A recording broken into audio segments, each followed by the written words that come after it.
want to carry on, if you will have patience,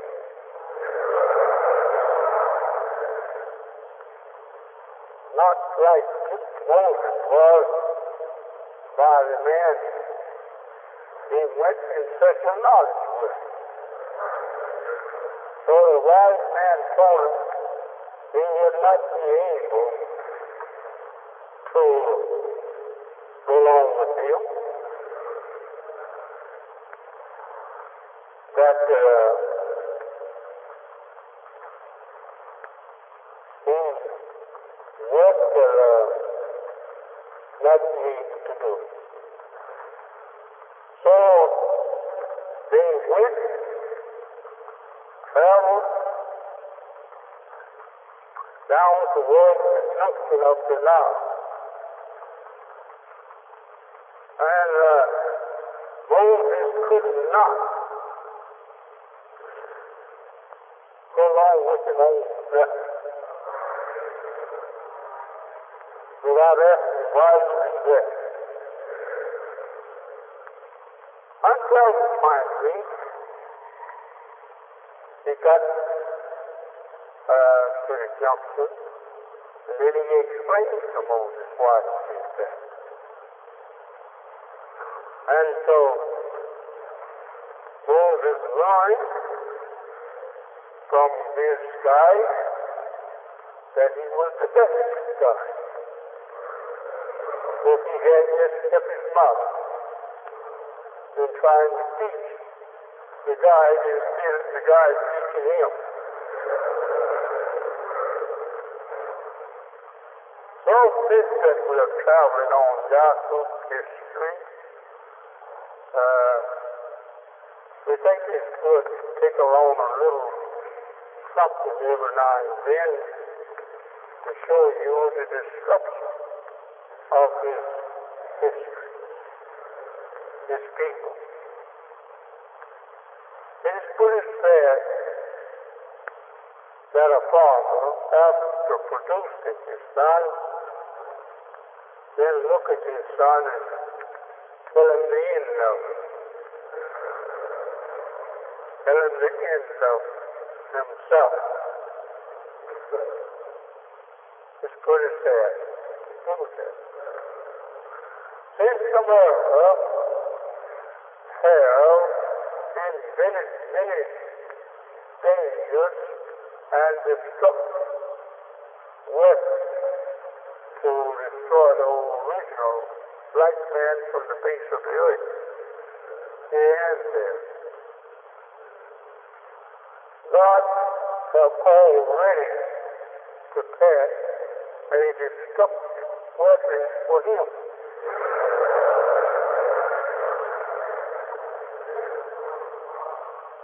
This is something that you have read of, but you didn't know what it was. The Bible is a very good book to study if you understand. But when you don't understand, Allah don't let you stay into the darkness of ignorance to the truth that it is. He raises up a man in that boat and gives him the knowledge of that which they don't have the knowledge of. So you look. This is the man that loves you so well that he raised up one of you and myself to teach you that which has been prophesied by prophets. You understand it? While you may be disgusted.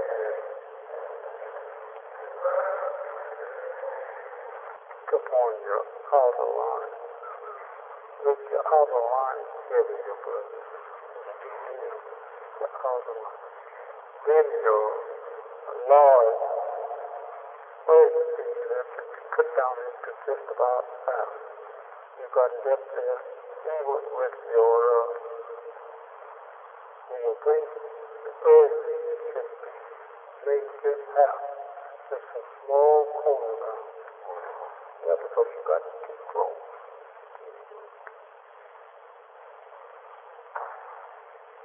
So we want to carry along a little bit something worth writing the thing of it. This could have happened when we are high. You could erase my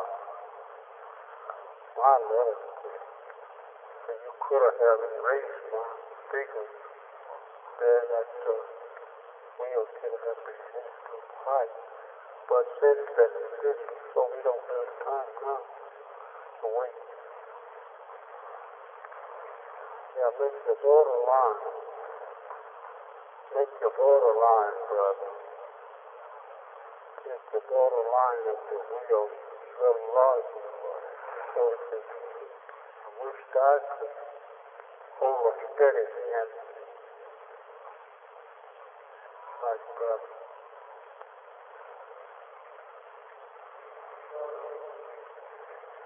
I can't draw a circle so good because I can't hold my hand. That's steady. We want you to know what's going on and will come on.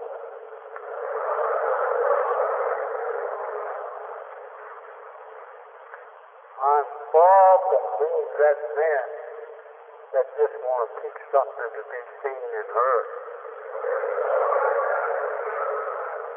You're working too hard to show up. Pick your opening over here to your left and not over there. This should have this foot over here. Oh, see this side in this corner. And very small. Very small. For 40 years, brothers and sisters, I have been doing this. Not above it, brother. Brother, you that joined this earth. Come here, brother, and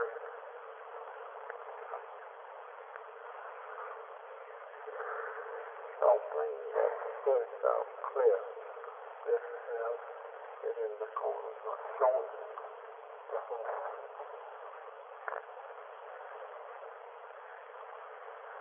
See, brother, years ago I used to have it up to date.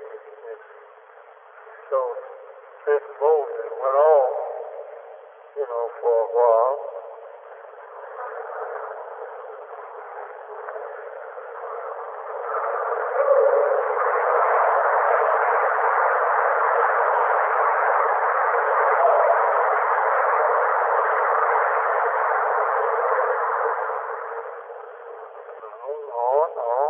No, you got it wrong.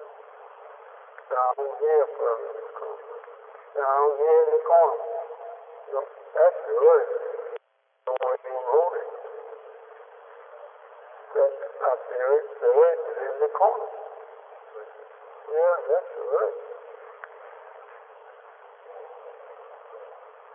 Yeah, to the earth. You don't right finger to come out of that, cut the earth out. Oh, yeah. No words there. Yeah, cut that word out. Now I'm making you earth in that corner. Not too high for it. Take it square like that. Yeah. Now you don't write the word up there. No, you're right. You draw the small plank coming down from the only heel up there. Yeah, out of that step. Coming down. You don't put it there. You just put where it's here. corner here and cut it out for it, you know. And then you have a plane falling out of that gap there. But you gap is not made on the angle with the earth. No, right with that mark there would have been better, but I don't think there is now. Go ahead and make the plane out here in open space. Right there where you put it. Right where you put your earrings, right there. But didn't need to do nothing but make a mark and cross it. That's all you need to do. Just need a mark and cross. That will represent a fine plane coming to it. So brothers and sisters, brother have forgotten the work I used to carry Moses. So this makes me to believe now he's been off somewhere else, teaching it others in the way I do it. It's got to be twice that long, brother, and then it's like a plane, brother. I don't see how in the world you could forget.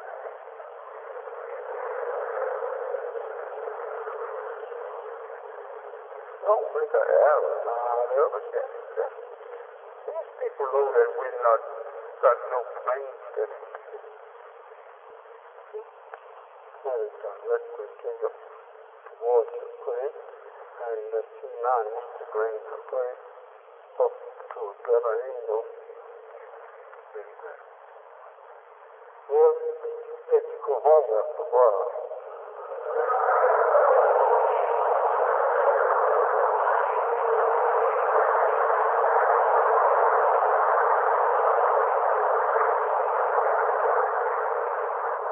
Take it away. Well, you got it too far up.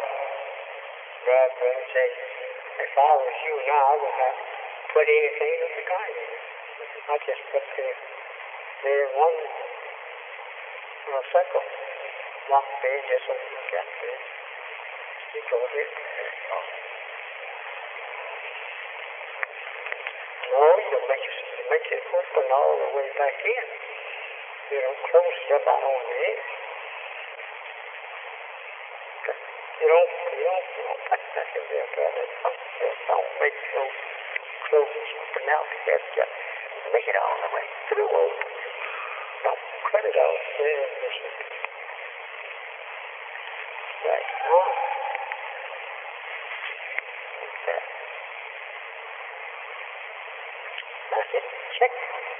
Just center with your nose in here.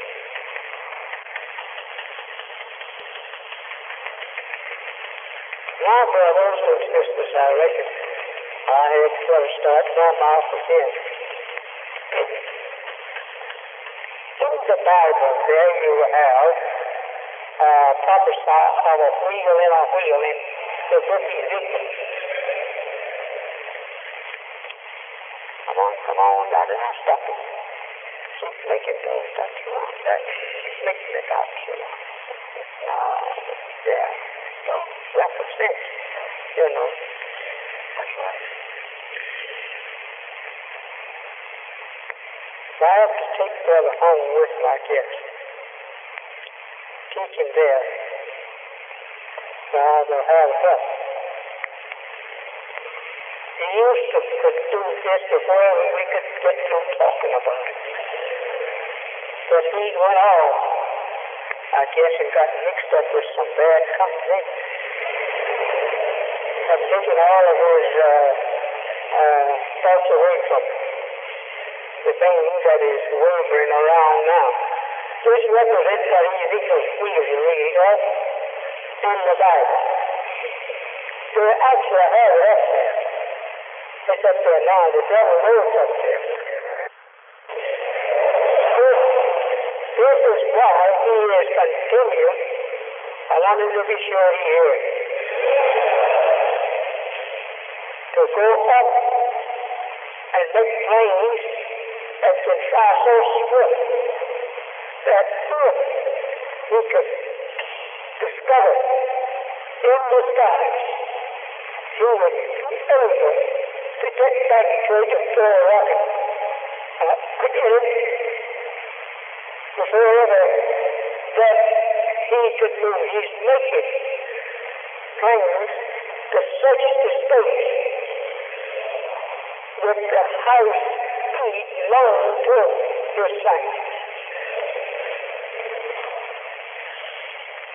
And this here, and Ezekiel prophesied of, that it got so high up in the air that it would dress. This tool is up in there now. This is what we're trying to locate from the moon. If they could get a good stationary place on the moon and watch for this thing, so it's got that one on the earth, and that his height would be something about 20 miles above the earth when he dropped it.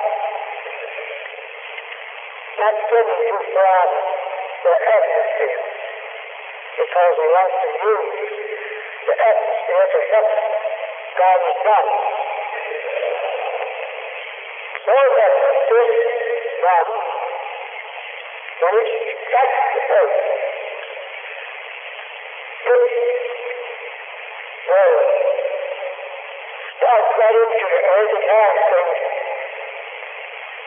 So finding that it's time, and that it had a little water to the bottom. That when it strikes the earth, that water automatically goes on and takes that dot 1 mile into the earth before it explodes. And it explodes instead of a mountain 1 mile high. That's a powerful gun. And I thought means that that's the same type of gun that God used to make mountains on the earth. It's the same thing. It goes into the earth with a very feeder water, taking it right out through like that air hammer. It doesn't do that. It just sucks and stuff right out into the earth. Like an air hammer, shooting it down into the earth. And when it gets its time to not explode until it's a mile in the earth. We have in this gun the type of tunnel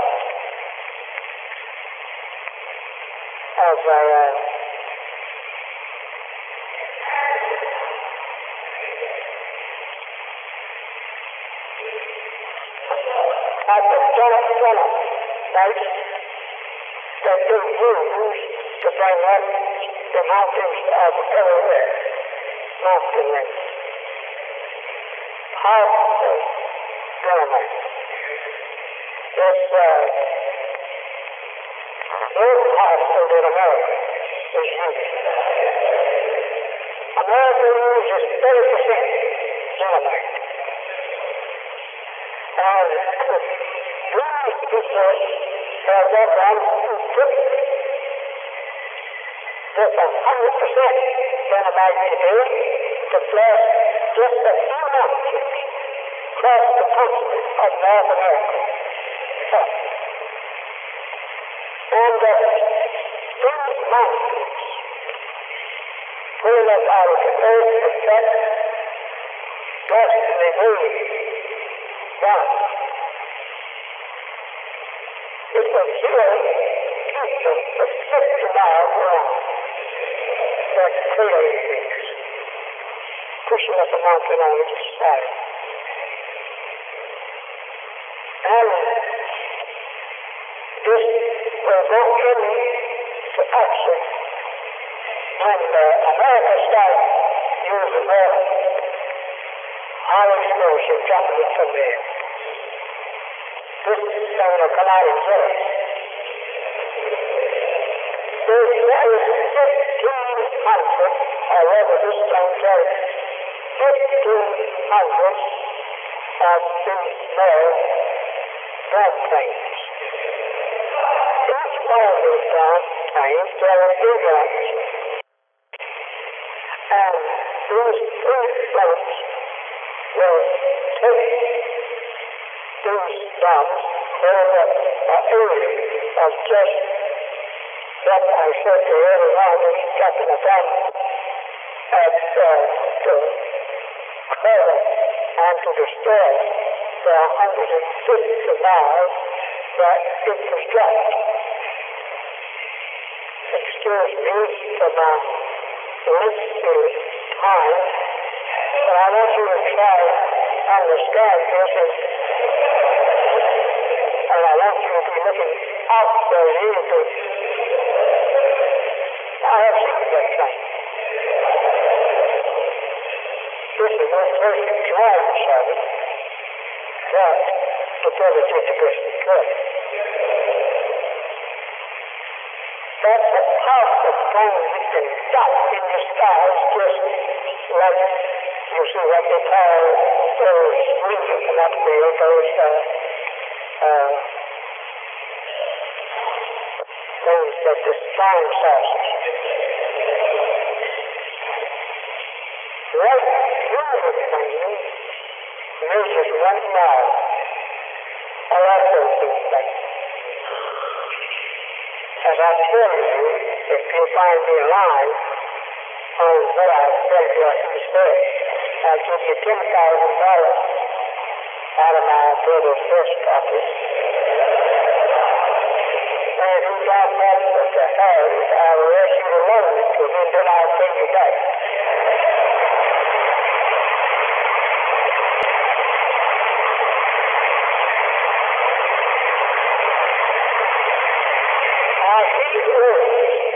I saw this plane.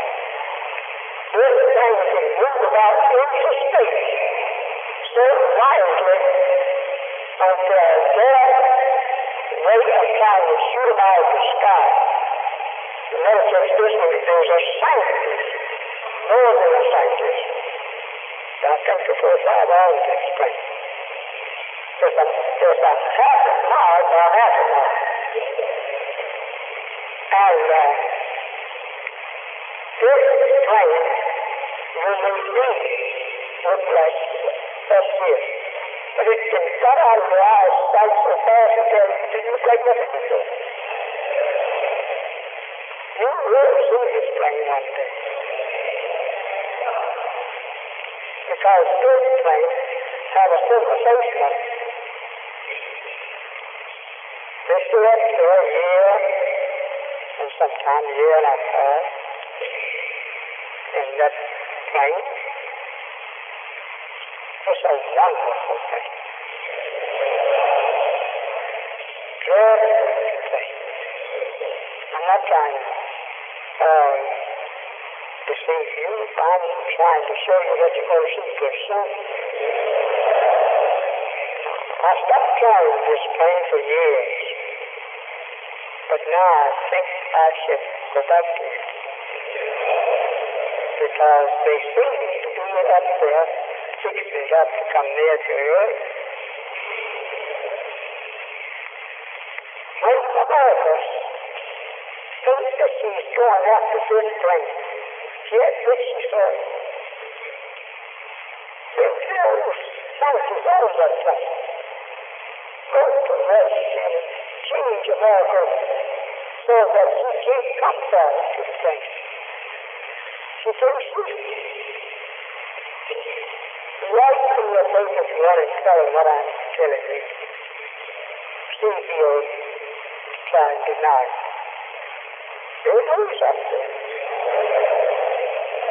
I sit down and I talked to him some years ago. They asked me first, they have to join, they have a whole right to it. Something that they've taken from us when they arrested us. And I had done it.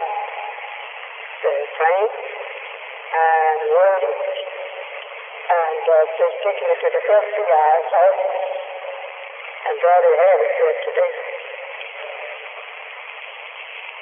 Because they know this to be true, and they have proved to me that is true. I said to these brothers, and the day when that thing is seen in the stars of America, nations, and run to Santos, there be two sanctuaries on the American screen. There's the two clocks. There's the guidance to tell the vertical. Everything has been prepared while we were sleeping to save us. That's not the Savior thing, though. Those who got there that you see that he made him, that in the cycle of the dream, represents the murderers, great giant murderers, to carry this dream. Yes. Well, that dream is like Jesus was. Jesus was a scientist. And he could key in on you and I, tell us what we're thinking on. And what he could do is be planning to come to him. He's too late on this way. If they said it go this way, he go this way. That's why he could never check it. He knew what the Jew was thinking about. And knew what they was planning. Now I have one out of for 100 over there that can tune up on also under here, tells what he's thinking about. That's over there. Well, so it's not deep. You can do it yourself if you will take time, clear your mind, and then go get into some place where no one will around and concentrate on nothing but that who wrote or that brother. And after a while, you know what the brother is saying to himself. Maybe you get a word going on in the wheel. It is not that we are such people that we have to wait to see everything happen before we know what's going on. We look at the gods if we did not know what was going on all around us among other gods. It is never strange that I heard two sanctuaries and one too many and everybody wasn't on it. Keep that witness quick. Yes. That this is true. Ezekiel looked at us and he said, oh, we will lose it. If we were so guided to the man's imagination that he cried out, oh, seems that just the thing that there is a sky, and I'm so far out in the sky, he said it was dreadful. These things is going into action now pretty soon. The time is up. They are going to go into action. You and I being brothers, and there's no walking around day and night with the knowledge of these things that don't tell us. You will hold me responsible. So why do you say? I say, well, you have to believe you know it. Well, why didn't you tell us anything? What else was to be? That wouldn't have been worth it. And that's what be right. So I'm not going to let you come and call me back. I'm going to tell you these things now. That is true. Two certain places on our earth that I'm bound that I was not told to tell you. But since the time is here, just about right to jump. that front of that plane to destroy our enemies. I'm going to soon tell you, but there are two places on our planet have been made for the purpose of hiding people. And they can stay there a long, long time, and you will never be visited. It is not so secret that I shouldn't tell you, but I'm not going to say so this evening, because I go home, and I will think over, and I will ask the Lord, should I say this thing? Should I reveal to him what he has revealed to me? That revelation of the end of the world and what is carry on the destruction of the people that is here now, and do it and such words of praise as the Holy God refers to it, even the earth will act that a revelation has been received by us. There these things is to make known to this world that they are not forgotten over the other world. This is what these things is coming to do. Now, in my conclusion, I ask you to do this. Try and get out of the names of that man as fast as you can. That is too good a battle that the devil's name will be destroyed with it. And that God will give to you and me a name that will live forever. Muhammad, that name Muhammad, will be here a billion years to come.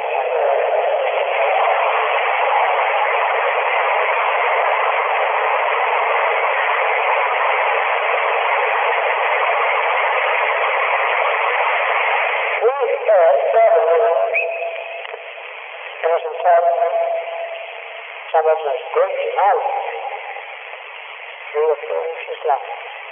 But to know all of those things. So the name teaches to us such stuff in the old names that our people used to call you. This is, I think, that is Jews got some of their Latin names. They also have some Latin names in the Bible. So I said to you in my, just leave that like it is, brother, don't erase it. I said, just leave it as is, but don't erase it. Leave it like that. Mainly, one of your two boys will come in, and they'll look at it and then fall dead.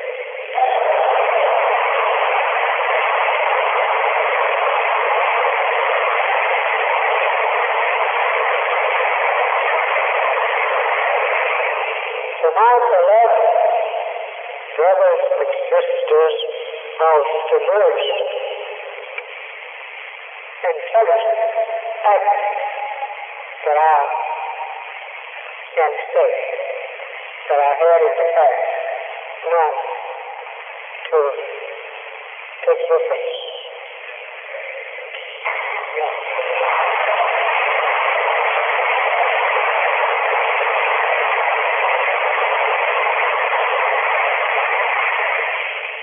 So, God and I love you so well, that we put you to tell you these things, make God silent. This is just that story. Make God silent. You say, oh, I know I will never be a God. Yes, you already is a God.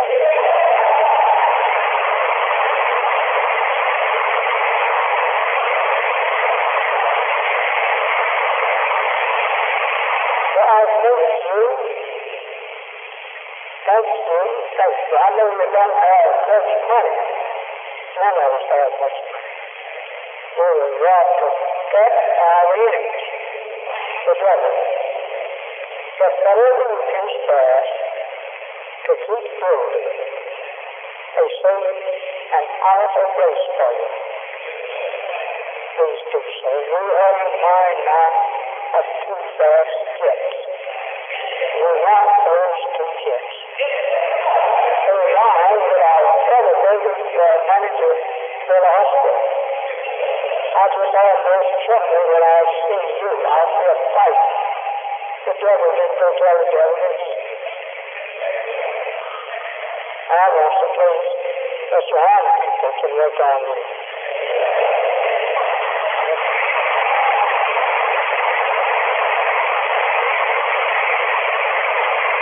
And if you will just follow him and do whatever he says, you will soon have these things. Think about it if you have a million people here in Chicago. This little phone gives us $1 piece. We'd have $1 million every week. And that music could build what we want. Without building people there. And if we just would have that much, we'd seem to have the south side. Only God like people. Elijah don't want to own nothing special. He wants something that he can divide. Believe. The only thing I want special is my wife.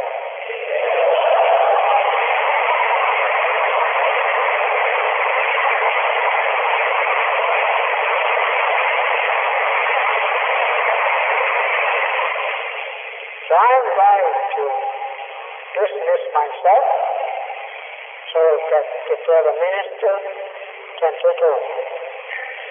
I think he's getting hungry, and he wants me to hurry get out of the way so he can get out of the way too. So I have enjoyed a brother time with the brother here this afternoon. A brother and a sister I have enjoyed being in your brother's sister. May Allah say we'll be back here 2 o'clock next Sunday.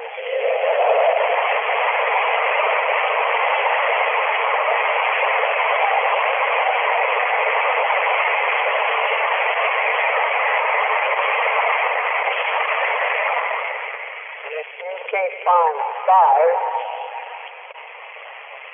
to bring back each of you, just put 2 figures back of the 5 and bring 500. My goodness, it is a lot of trouble is on its way to America, and I don't want you to be loose. America, her friends are dying from her and has to come in, and they're all looking to America with murder. Just taken. Just like the Bible teaches, there it is Ezekiel. Let us go up and rise up, take her away. Take her at noonday. Any time that she is not expecting us. This is what they're talking about. We thought Pearl Harbor was terrible. That Pearl Harbor looked like a thing of doors plane to what they fixed up with to come against America. Just dreadful. Just talk about it. Especially when you know it like I do. I know what God planned to do to America. I know that. But I can't tell you all of these things unless we'll go and talk too much. So in the name of Allah, I pray that each and every one of you will go out of here happy and return home, find your family happy to see you on return as they saw you left. I thank you and hope to see you next Sunday. As I say unto you, Assalamu alaikum.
Assalamu alaikum.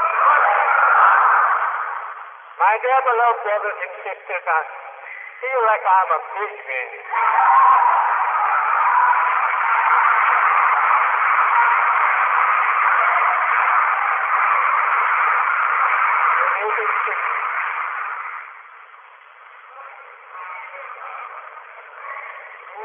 Go ahead, come up here. I think I know your voice. Or yours. No, right here, brother. In this seat, brother. Yeah. Take it.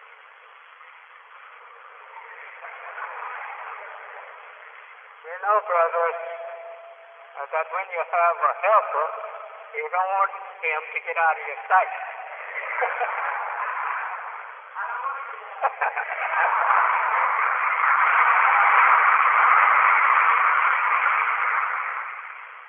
Old folks used to tell me, son, don't talk back to me.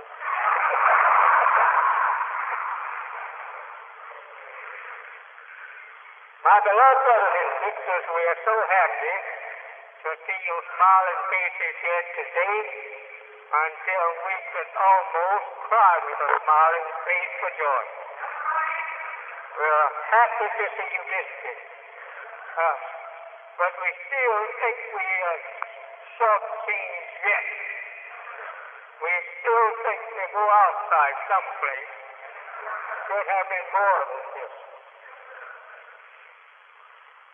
I looked at a little church once, and the little church from the outside looked like to me they ought to have been talking to us somewhat about at least 300 or 400. So I said, let's go in this little church. That was in Harrisburg, Pennsylvania. So I got in there and I looked around. I didn't see but about a dozen people or less. I said, what are they making all this noise out there for? So I went in, and it was a sanctified church. And so the pastor, as you may realize, was a woman. I sit down and she starts patting his feet and the tanglings and whatnot, looking right straight at me. So I said, after a while she'd come back when she had them all in a high tune. She said, are you saved? I said, I don't know. That's a mighty big question. I said, if I'm not saved, I'm in a terrible condition. She didn't know I was talking about her sin. So she said to me, well, you stay right there. After a while, she got to preaching. She had a stick in her hand. And she started pointing it right at me, you know. And she came back later. She says, how do you feel now? Do you feel like you're saved now? I said, I'm not too sure. So she told me, she said, you keep coming here and you will be saved. I said, thank you. And I looked at the poor woman and I said, what a pitiful thing now. How the people have been robbed so by the devil that they go wrong and insult the God of truth and justice, the God of wisdom, the God of understanding, the God of our Savior, our God. So this lady, I wanted, after she got through, she asked me, well, I said, Jesus. I said, may I have something you say? So she was so, letting me tell me, come on up. I said to myself, going up, I said, you think of coming up to join your church, but you're mistaken. So, go tell them whether you're saved or not. Tell them whether you want to join up with us. she started to pat my hand. And when they got far, I said, that's a great thing to say, that you are safe. As long as we are black people, I told her, I said, we are safe. But as long as we believe in white people's religion, we're not safe. So she told me she wasn't teaching white people's religion, that she was teaching Jesus' religion. I said, oh, thank you. I said, that's the teaching that I'm teaching. So she started patting people's hands again. And she asked me, how long had I been saved? I said, ever since I was born. You can find lots of things that our people who have not the knowledge of self and others, it makes you feel like crying. Not to laugh at them, but to cry over them, because they don't know. I'm a little late today, but I don't think that I have fed you with a late meal yet. I could soon get away, even though it seems like I'm losing. And I can keep you here, and we all need a late meal. Since we're talking about eating, I'm hungry now. And I think you who made us late, you should pay for us a good meal. I was constantly told at home, just a little while longer, they'll be there. We're waiting for such and such buses. So the dinner was smelling so good, I wanted to tell the brother, I'm waiting for dinner, really.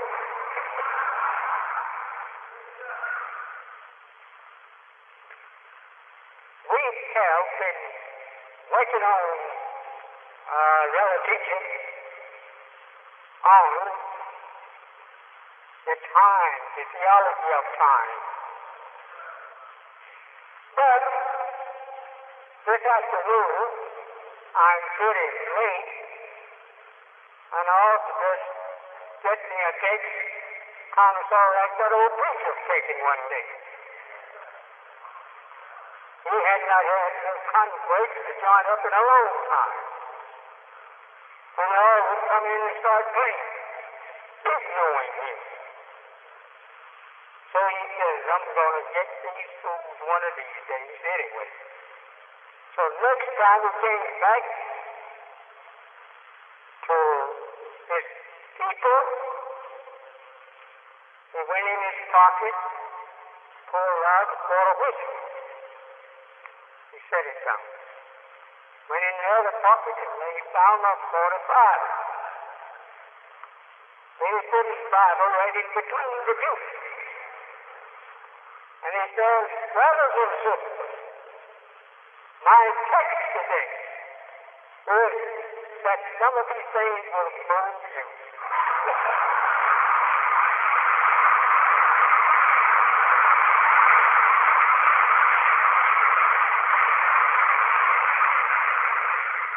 You're always out to take that kind of text too.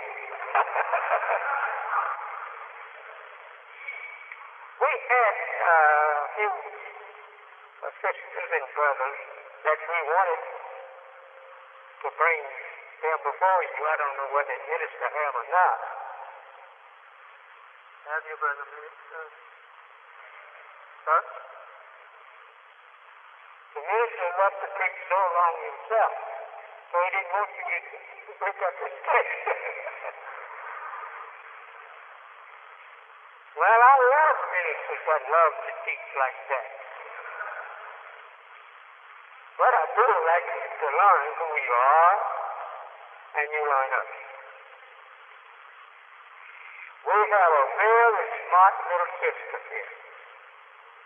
She has been with us ever since she was born. And she has ruined so much that the messenger said until every time she come around me now, she wants the messenger says something. Know how smart she is. She'll come to me and she'll hug and kiss me.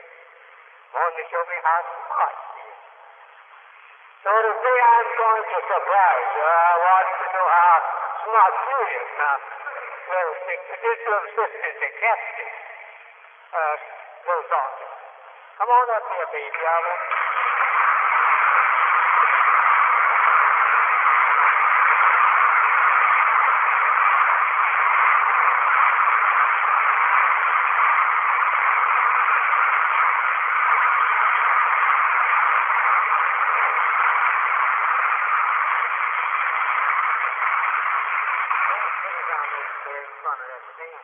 because she can't get up here. They won't see her.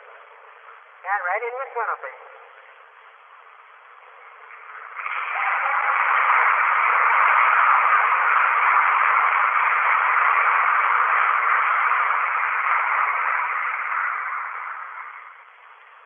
Great people, baby. Great people. Walaikum salam. Who is the original man?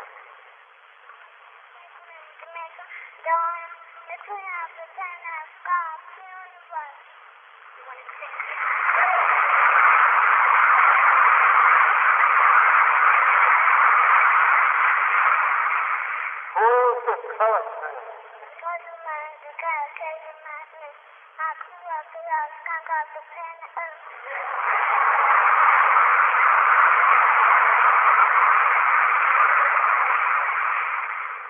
Very good, very good.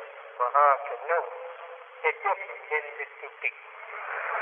To know the difference in the two gods. You have anything else to say to us? David? Tell us what. What is the population of the original nation in the wilderness of North America and all over the planet Earth? The population of the original nation in the north of North America is 17 million women and 19 million for all standards for 400 million.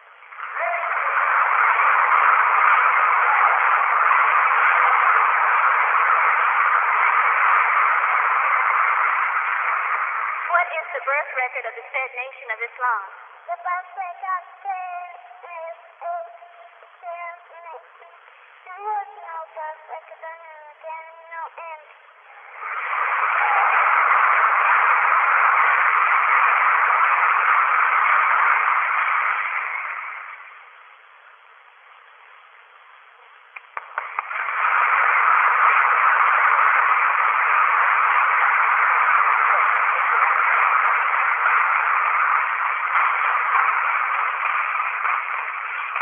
You can go to the high school and college.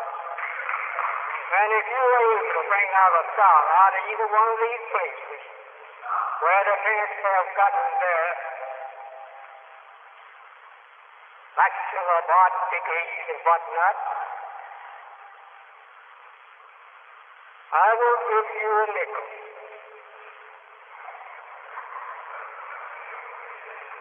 We have some borderline lieutenants around here. They visit my home sometimes to let me know how much they have learned. And it just makes me feel so happy to see a child using the educational language of college students. They're very smart. This is not the only one now. This is just happens to be the first one I look over here and saw. But there are lots of them here.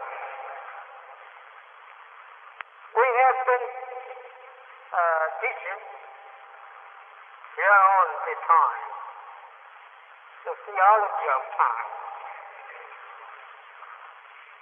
But today we're a little late, and we feel like, but today we're a little late, and we feel like that We want just to teach you this and that. This is what the old folks used to say. My grandmother used to tell my brother and I, when we'd go to see her, she said, sit down there, boy, and tell me that which you know and that you don't know. So my brother and I, we were returning home, said, how could we tell that which we didn't know? When we don't know a thing, she'd tell us then we were telling us story. And she would, and she was on top of it. So I gave up on her second hand and loved our back.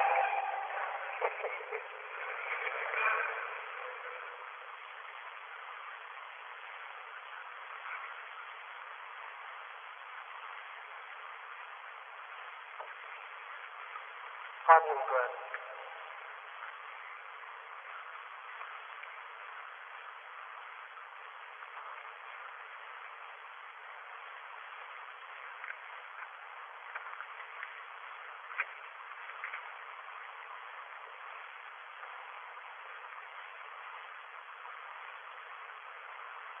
Well, brothers and sisters, I don't want to prolong this time without a service. I know what you came for. You heard that I was offered $10,000 for anything like a word or mistake that you could find that I made. I still have that up for you, that prize. That's a good amount of money for you to win. Some of us have never earned $10,000. You do have the chance of winning it if you can find me telling you other than the truth. Not in the whole lecture, but in just one word. You get your $10,000 to carry back home. If I can get my brother back here asleep, so I can take it out of his pocket.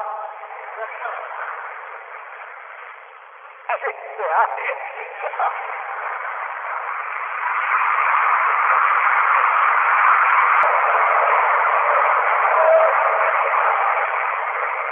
We see quite a few of the beloved people here with us, and that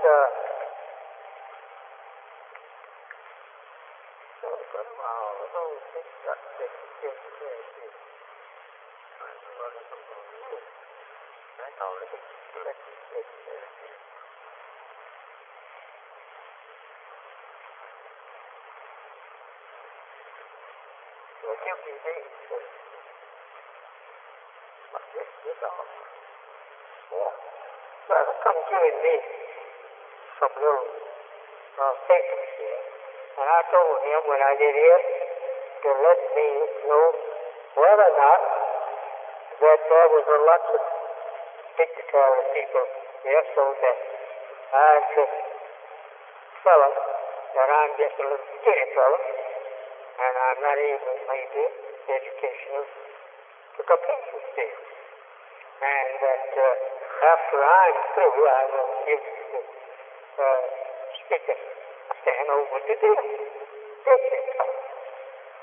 I believe in giving everybody a chance. Yes.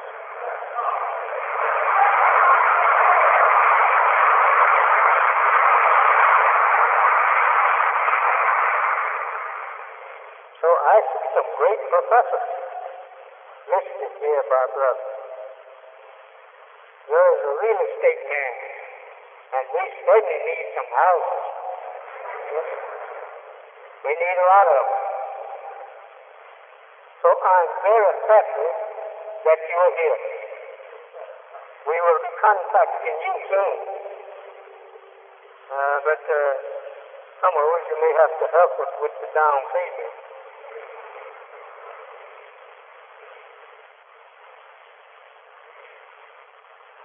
All of these real estate names, brother? Oh, no, Professor. Yeah. All of these real estate names?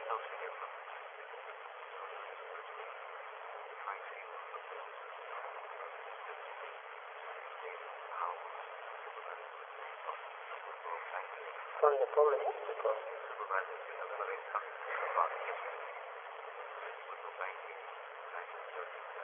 I don't want to meet no police. I'm going to see her first.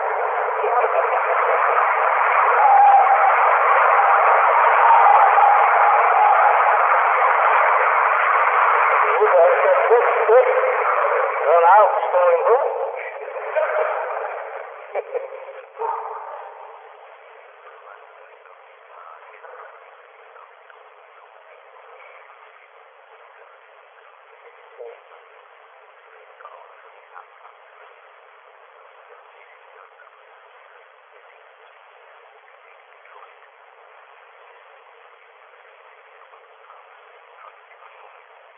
Brother done got me scared now.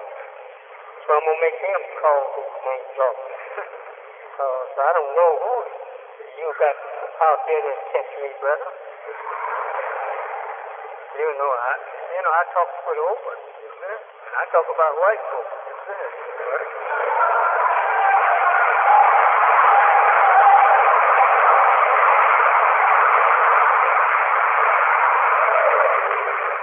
Excuse me, brother. My little humor, I don't mean anything. But, when you go to talk about policemen, somebody may start shaking.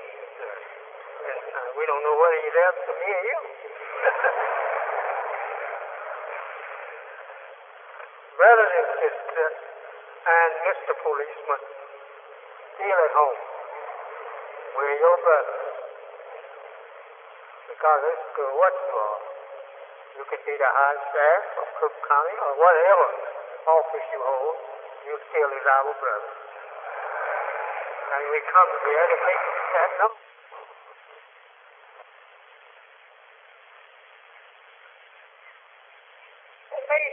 Face today with judgment.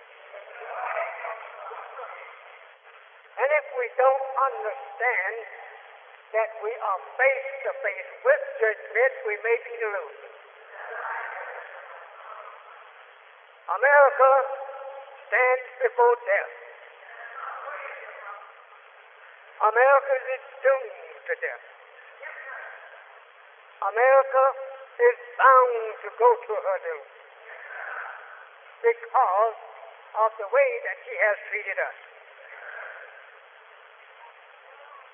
America has mistreated the black man in America so wrongly that God cannot hardly wait for us to choose our way. You can say yes or no, I don't care.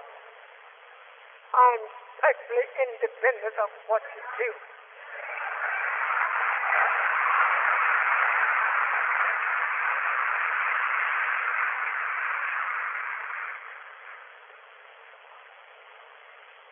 God came to me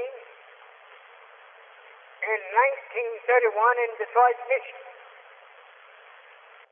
He taught me for 3 years and 4 months in person. I was not dreaming. I was looking at him in person for 3 years and 4 months. He taught me night and day. I used to be glad to get a little sleep. When he would tell me, I will be back, I would say, I hope it be long enough for me to get a little sleep.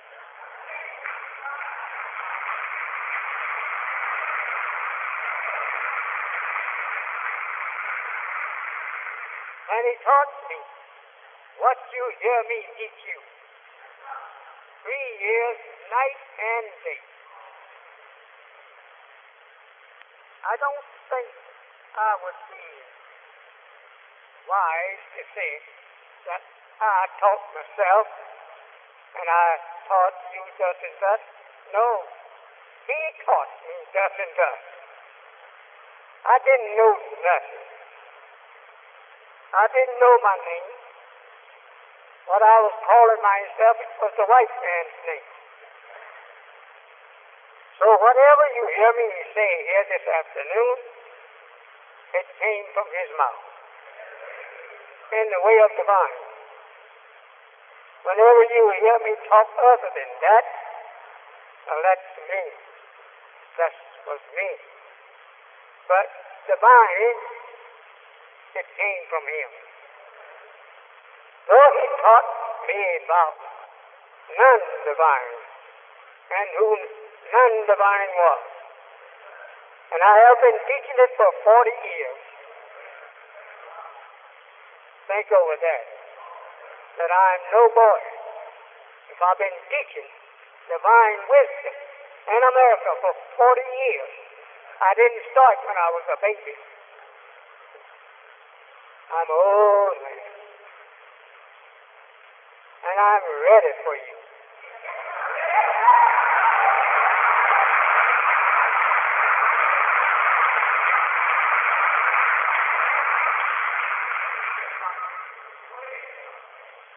So, today, we are here, and we thank you for coming out to listen to what I have to say. Or rather, I should make it more clear what God has taught me.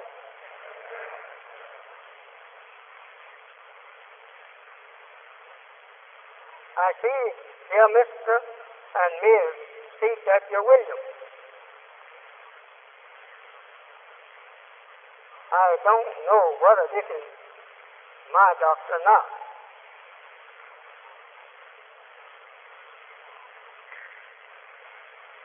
It's from Detroit. You know what I'm saying?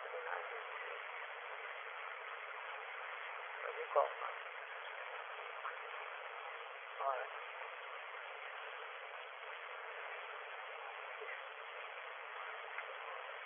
Well, they give me all of these great people. And I want him to call them out to me, because we want to thank you for being present. We have a Mr. John Green, who is a dealer in real estate. Is there something you'd like me to stand or just for me? On this? Yeah, this on. That's difficult. Now he's got perfect. We have a Mr. John Green, who is a real estate dealer. Mr. Frank Sewell, a businessman. Mr. David Howells, supervisor for the elevator department of the police department. Mr. Woodrow Bankhead, the Office of Economic Opportunities of the United States government. Mr. J.C. Douglas from the 13th District Business and Civic League in Detroit. Mr. and Mrs. C.W. Williams from the Williams Trucking and Hauling Company in Detroit. Mr. Frank Dittow, an organizational leader from the East Side Voice in Detroit. Mrs. Catherine Wallace, who was an aide to Judge Frederick Byrd in Detroit. Mr. Ronald Barnes, consultant for the Illinois Bell Telephone Company. Mr. Cleophas Williams, a union officer for the Longshoremen's Union in San Francisco. And Mr. Alonzo Hughes, who was an educator from Maywood, Illinois.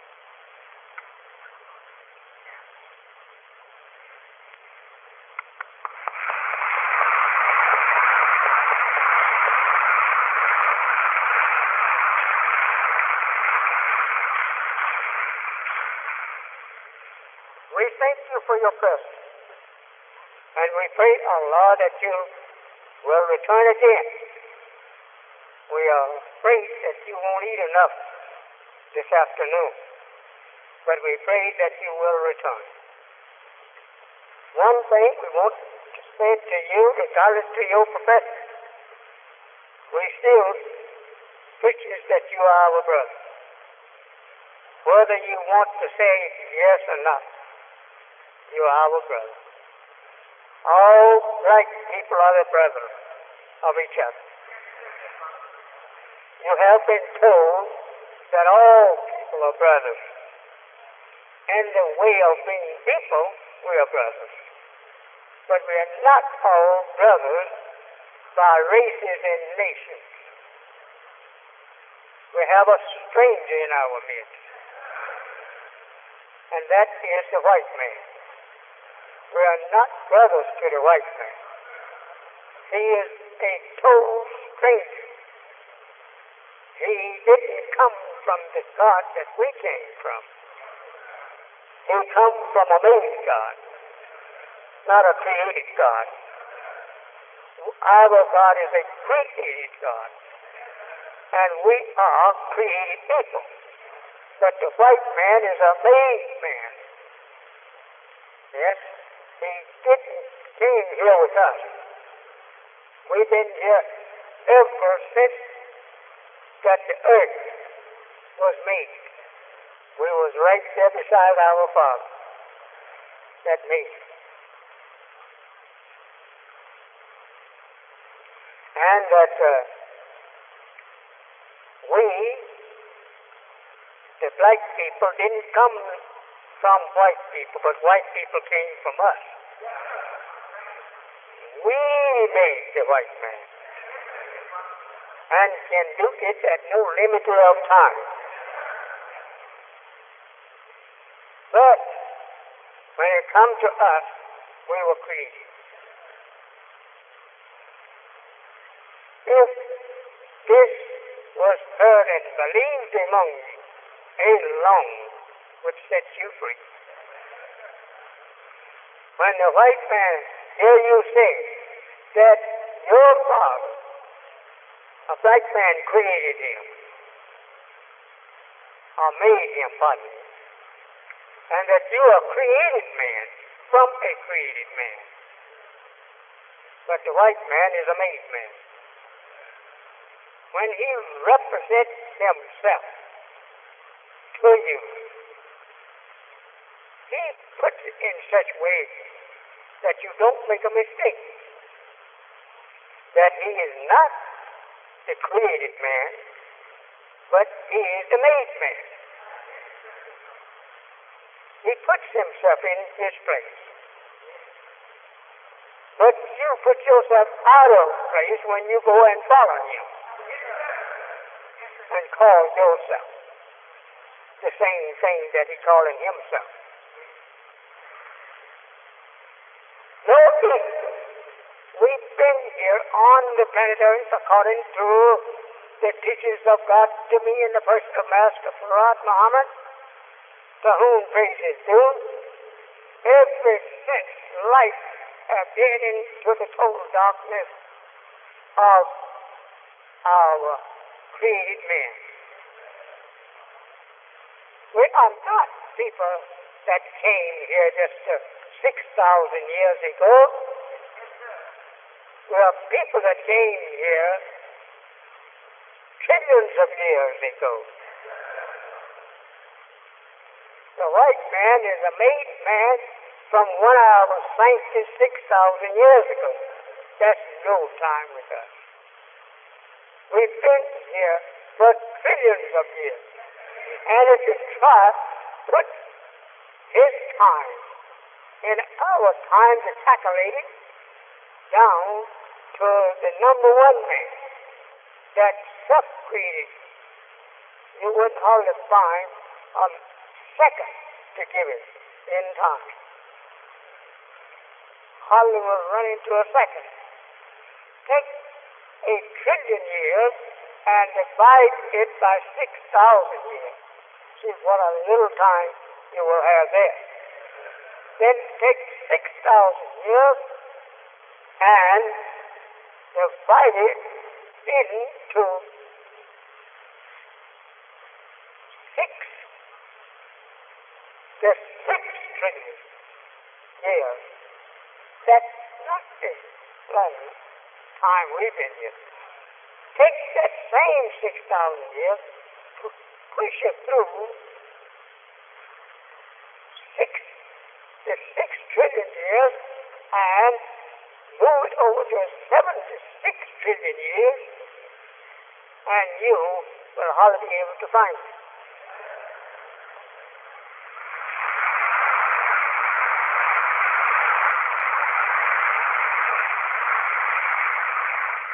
You may think that Elijah Muhammad don't know what he's talking about.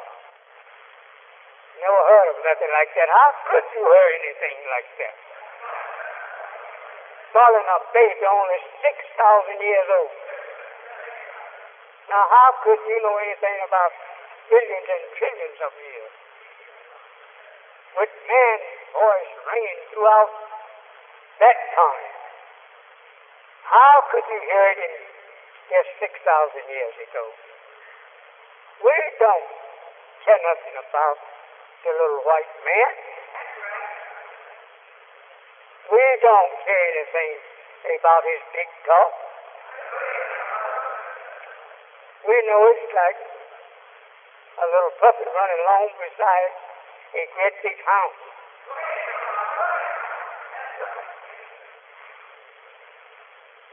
I'm going to move over to our work, but you should know this. Know how old the man is that's walking around with a big cane, cracking across the head with it. How long this big shot been here? He's just been here just 6 days to our country. He's not been here but a few days. 6,000 years is nothing. To trillions of years. Black man, remember, you are the father of creation. Black man, remember that no white man can dispute with the one who said it, Elijah. He can't dispute with me. I'm a God-talk man. I'm a God-praised man.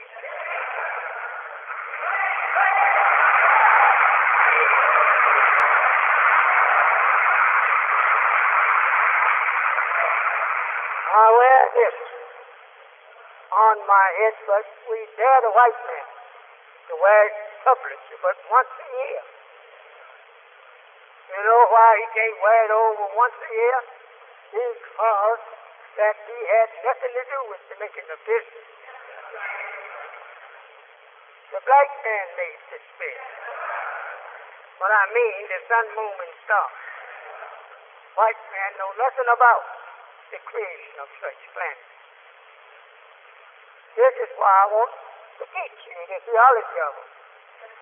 Anything in the universe, anything on earth of human beings and of life of any kind, I'm here to tell you what Allah has taught me of it. Not what I know. It is Allah the one has taught me. And I don't think you'll be able to make him out other than the truth. We were teaching last Sunday on this poet. Where is my son-in-law? My son-in-law. Oh. Come on up here, brother, while you were in the world you've been.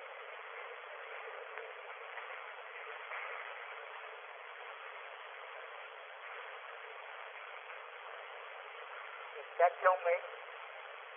Is that your mate? Well, so you raise your hand and here with your mate. You know, in Ezekiel, we have a very, very powerful prophecy. And one that is kind of frightening.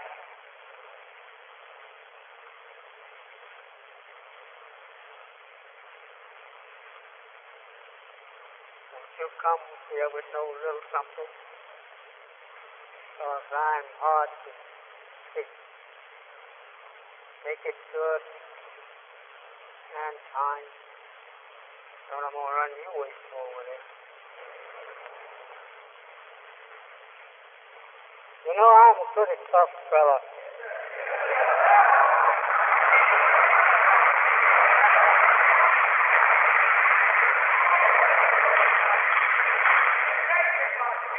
Especially with these brothers that I've been knowing ever since near 40 years. I know they don't want to be called 40 years old, but I've been knowing them for that length of time. And that this man is my son-in-law. Wali Muhammad. You have my name. You know, when I found him, he had the devil's name. And that he started calling me. He married my daughter, and I thought I would make her call him after her name. Because I didn't want a son-in-law in my house called by the devil's name. Here 40 years. I know they don't want to be called 40 years old, but I've been knowing them for that length of time. And that this man is my son-in-law, Wali Muhammad. You have my name. You know, when I found him, he had the devil's name.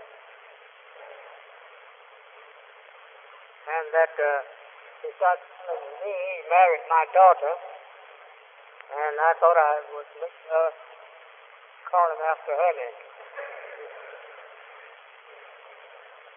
Because I didn't want a son-in-law in my house called by the devil's name. Gets away from the phone sometimes. The brothers try to line me up with a mic, and the thing slips away from me every now and then. I have to get back to this one.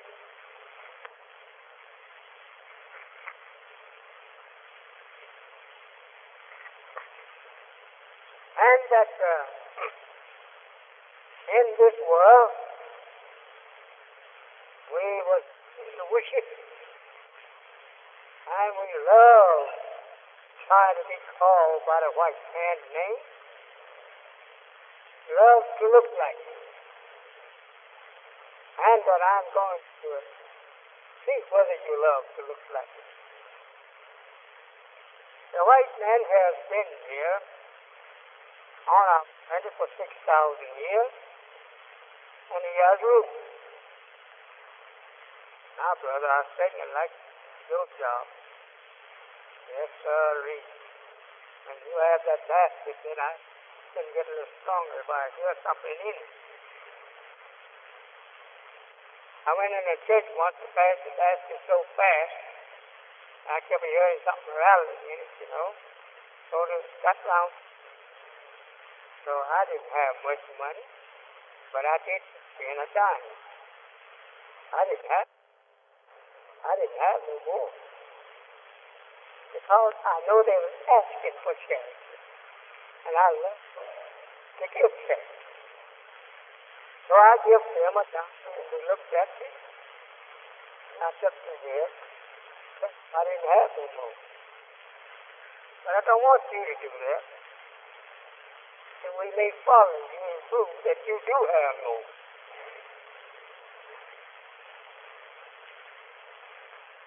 And we're going to spend most of our time on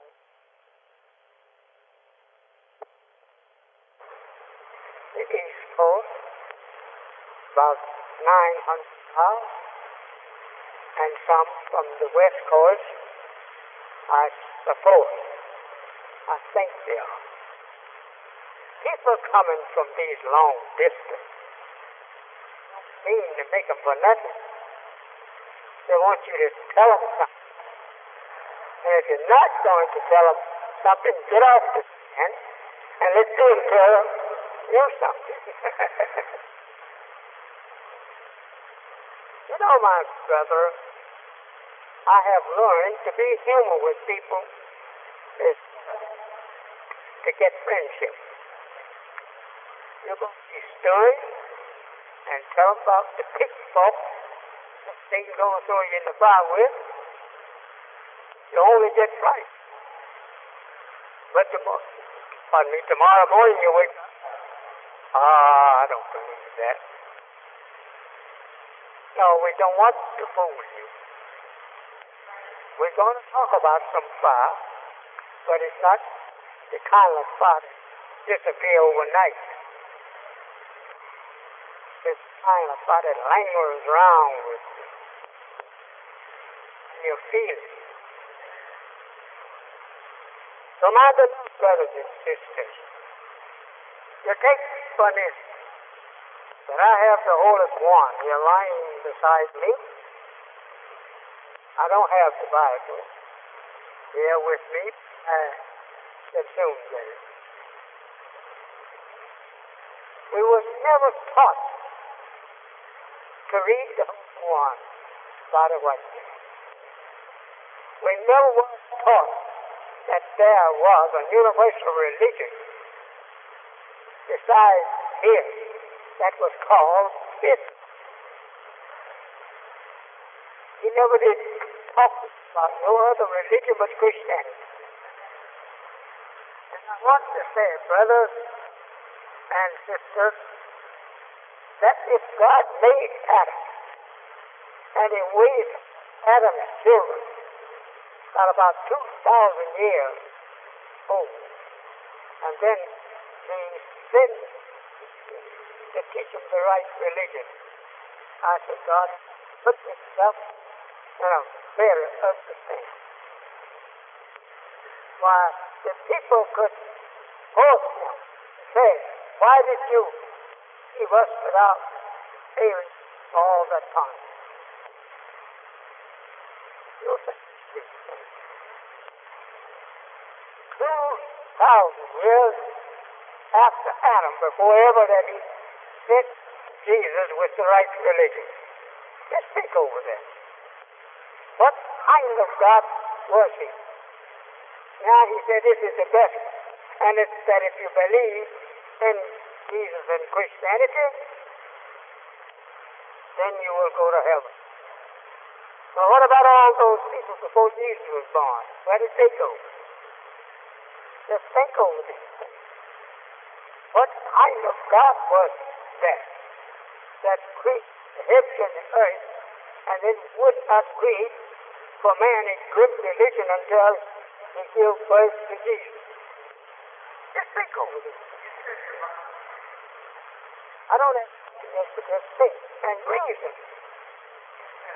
Oh, would God be so evil that he would let us live here all that time before ever he would make us a good religion and a good man? He said Enos was a good man. What religion did Enos have? If he just think over that. He said Moses was good. What kind of religion did Moses have? Just think it over for yourself. He said Moses was good, that he sent him into Egypt to bring out Israel from bondage of the house of Pharaoh. Oh, well, then, what religion did he preach to? Now, he didn't talk about no religion. The prophet said he brought Israel out of Egypt by the hands of a prophet. But what kind did he carry there? They said Pharaoh didn't have no religion. He worshipped cows and whatnot. What did Moses worship? And what kind of religion did Moses taught Israel? Have you ever thought of this? He still had to wait 2,000 more years for Jesus to be born. Have a religion? Answer to yourself. A religion, what was it? He said that he didn't come to change the law of the prophet, but to fulfill them. What was the law of the prophet? We want to know where we're going to, where we're headed to.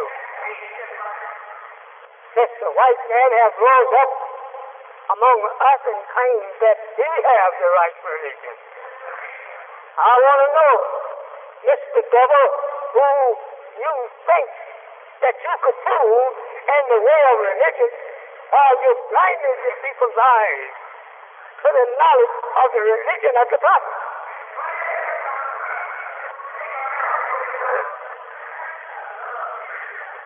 I love to get after this devil.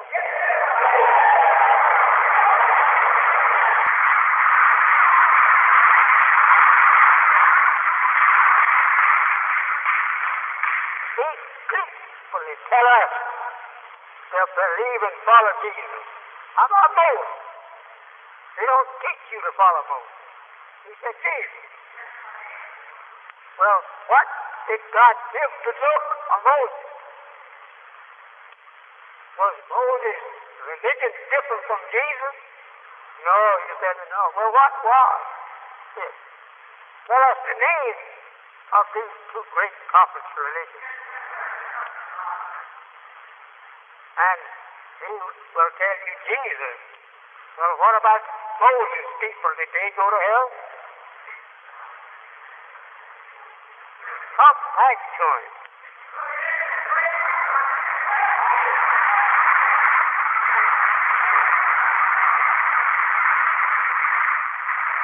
And you will find he will run from you. Face him with truth. God that taught me, he calls him the skunk of the planet Earth. Don't get scared, brother. I'm going to hold you. Oh, you start running out of here, I'm going to hold you. So don't get afraid. I've been here 40 years teaching this thing.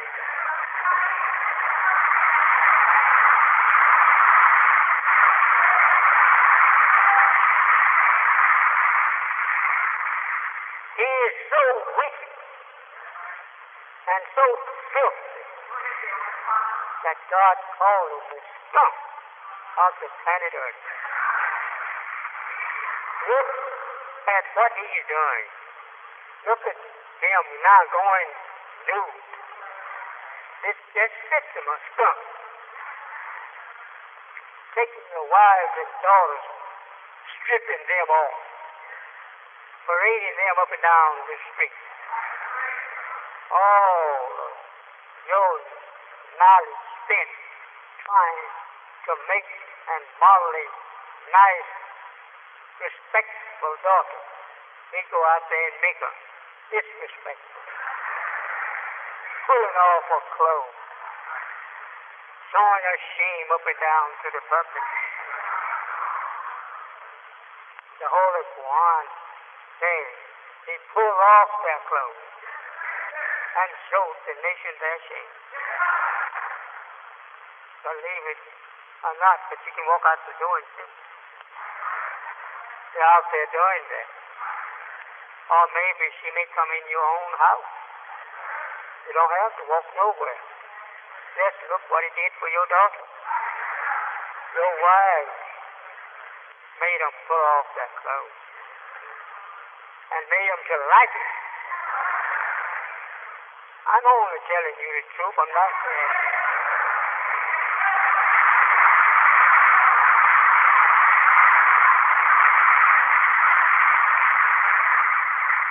What a preacher that is, a message.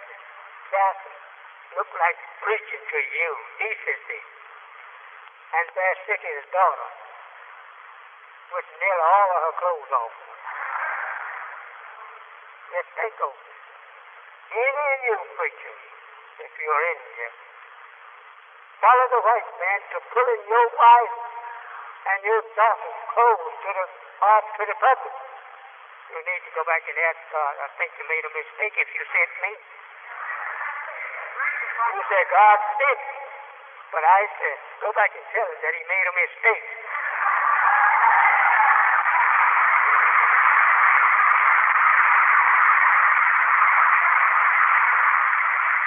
No minister of any religion will allow another people to pull his wife and daughter's clothes off and make them walk in the public. Nude almost. You would never be able to convert me. No. because you should first do like the preacher in the jungle of Africa and Australia and other for all Pacific Islands. Preach for the savage to hide his nakedness. This is the first preaching we give to a savage, to cover your nakedness. You hear in what is called civilization. Think of civilization. You say you're a civilized man, and got your daughter and your wife walking out there in the street half nude. This is what we see in Africa, in certain spots. Yeah, I've been there. I have traveled a little in Africa myself, and also in Asia. I'm not telling you something wrong. I'm telling you what I know, and if you've been there, you will bear me witness. Yes, that you saw the same. It's ugly looking. Why sit down on the shade tree with a body near nude, with a baby nursing from it, as though this is the right civilization? We've got to civilize people. We've got to go to Africa. We don't consider the jungles of Africa's people anything for us to follow, to be taught. Be taught what kind of way? If you're not civilized, you can't lead a civilized person.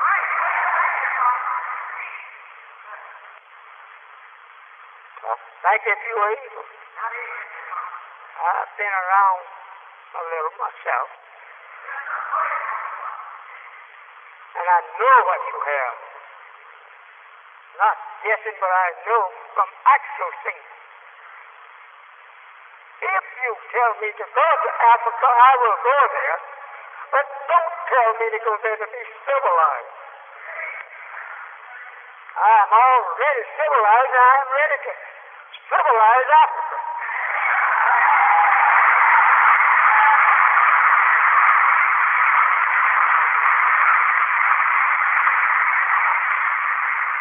But some of us rise up, boasting of Africa. I said, first get civilized and go there and civilize Africa. Then I said, we all is together in civilization. As you see, the drawings at the head of our table, Muhammad speaks. He speaks too.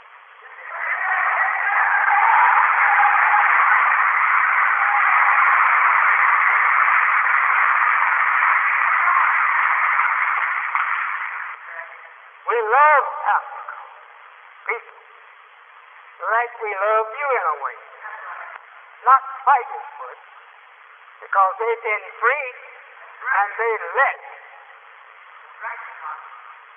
England, Germany, and other European people go over there and rob them, push them back in the jungle, and take it over their country. I dare us to get a country. They certainly won't push us over out there.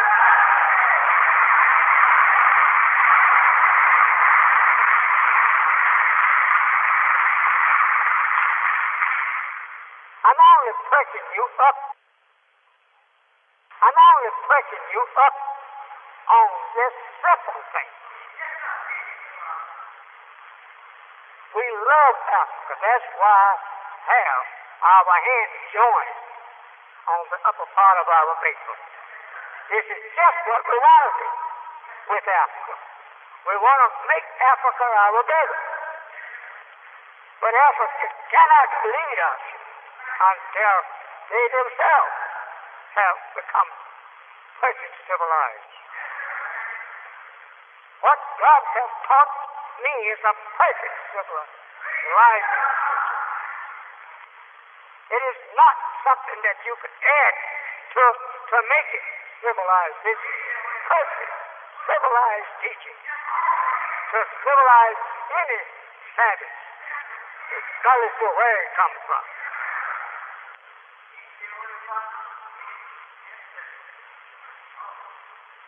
I have been visited by many Africans, many of them, right here in Chicago, at my home, 4047 Woodlawn. They come to me, they are happy to meet me, and I'm happy to meet them. There are many fine scholars and scientists in Africa, but in all of their knowledge that they have, it is not from the right source. White men have taught them.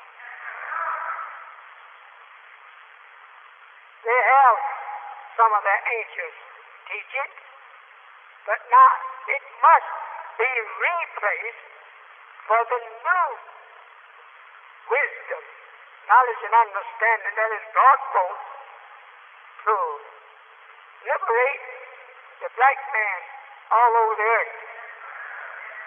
And that knowledge is here with me.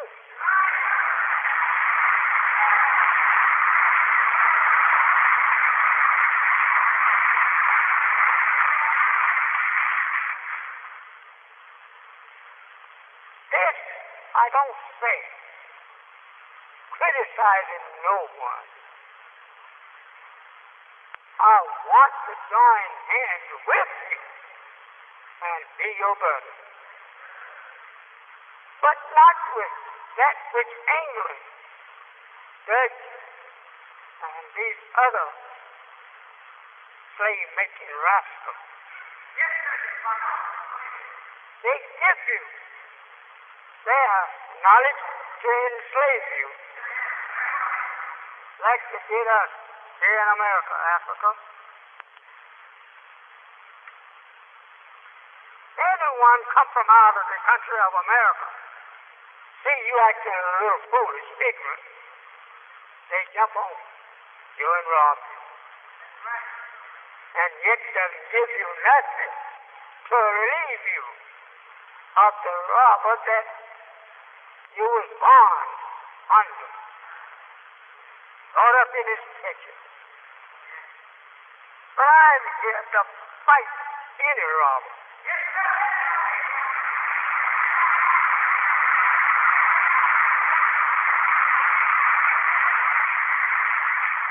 As the Bible teach you of me, and you thought it was to Jesus, like that 2,000 years ago.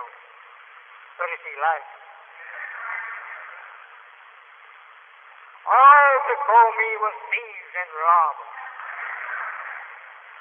This being leadership, that Jesus could not say all before him was thieves and robbers, then he would have been classifying his prophets before him. So, thieves and robbers. He could not have mentioned anything like that.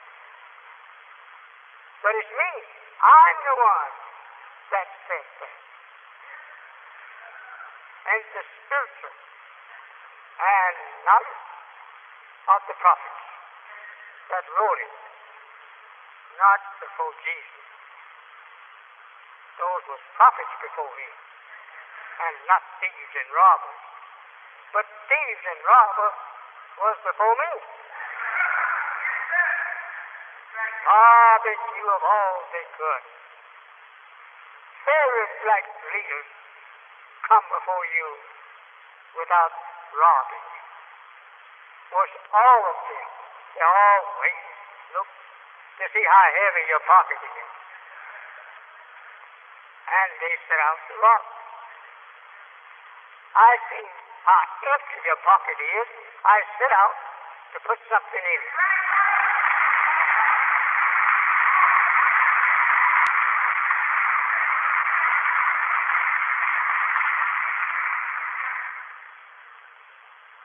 The time that we are living in now is the judgment of the white folks. And America's number one verse. God have made the whole world turn against America in order to destroy her. As Daniel says in the Bible prophesying of America, of the four beasts, think over four beasts is the name given to the four greatest governments of the white man by the prophet. He didn't call them nothing but beasts. And now you want to call them angels, while the prophet calls them beasts. And that's not what they is. They got a human look, but their characteristics is a beast.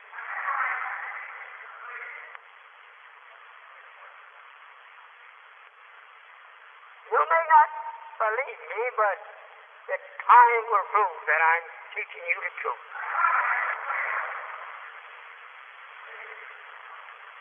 This particular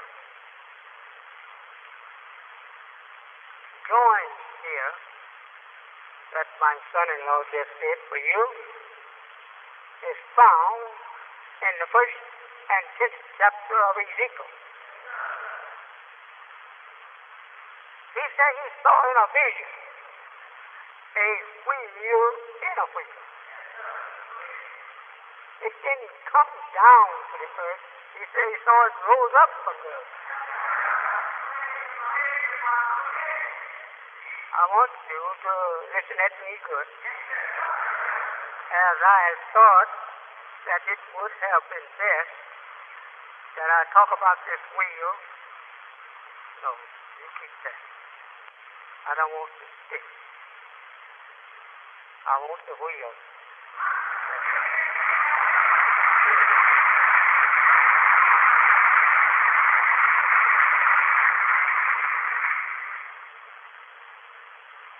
My son-in-law saw me wheel in Washington years ago, so he can draw it now better than I can. He don't add anything to it, but more perfection. He can draw better than I can. So Ezekiel, I'm about to lose my substance here.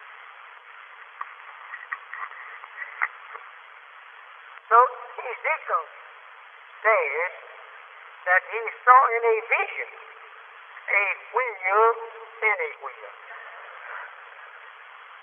Now you see only the outer of the great wheel that he said he saw.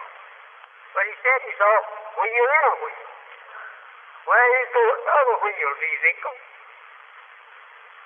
Now, if Ezekiel saw any vision, prophets don't see visions of liars. Whenever they have a vision, it's the truth. He said a wheel in a wheel, and that this wheel rose up from the earth. He didn't say nothing about where it was made at on the earth, but he said a wheel rose up from the earth, and that it got so high it looked dreadful. That he said when he looked at it, he said, oh, wheel, wheel, wheel, wheel. So it must have been a great thing for Ezekiel to behold. A wheel, he said, got so high that it looked dreadful.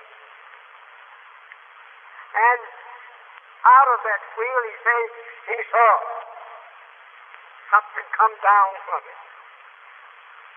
And he called it, what is that thing called? He gave it a name. Some kind of cherubim. Yeah, cherubim.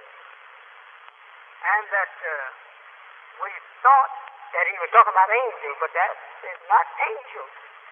No. That was another plane coming out of this plane.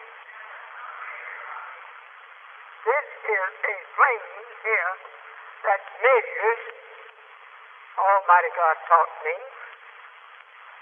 1/2 a mile by 1/2 a mile. That's a mighty wheel.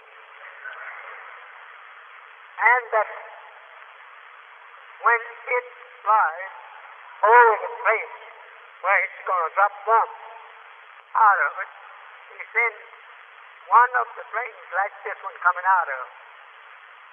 Then he drops the bomb out of that plane on the earth. And that bomb that he dropped out have a bomb inside of the bomb. And then it have on in that bomb a thing made kind of like a earth drill that you see people drilling out here in the streets. You have that type, but it's so much more powerful. It comes down from this plane, drops it on the earth, and when it strikes the earth, a motor goes off in it. And it takes this bomb here into the earth. Something like a mile before she explodes.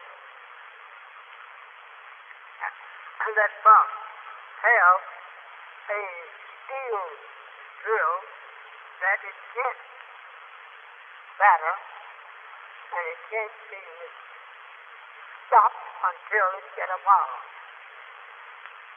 That depth in the explosion goes on in it, which has 100% dynamite in it, while we're using 70% on earth here with us. But God taught me that they have 100% of the type of bomb that they drop on the earth from a terrific height of what height the mountain is to be. If it to be 2 miles high, they drop a bomb in the earth to go down 2 miles into the depth of the earth. Then you go up a mountain 2 miles high. This bomb don't have that dreadful quantity. This wheel does not have that dreadful bomb. These bombs will only go into the earth instead 1 mile. They will go up a mile high a mountain. This wheel here has 1,500 of those little planes you see the brother has laid on them. They have 1,500 of them on it to drop off on America. They will take a type over North America and they will drop off these bombs and they will phase 3 of these bombs to drop on England. They will drop the other 3 on England, which you will only take just 3 of them. They will rip England apart.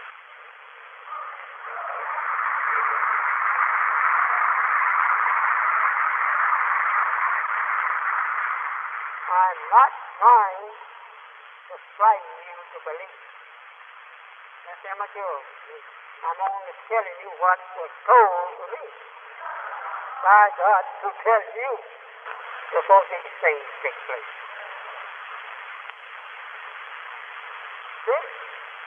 This plane here,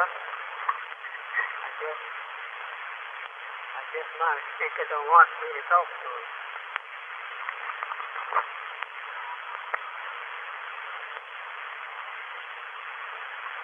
This plane here will make 1 trip across America and drop a bomb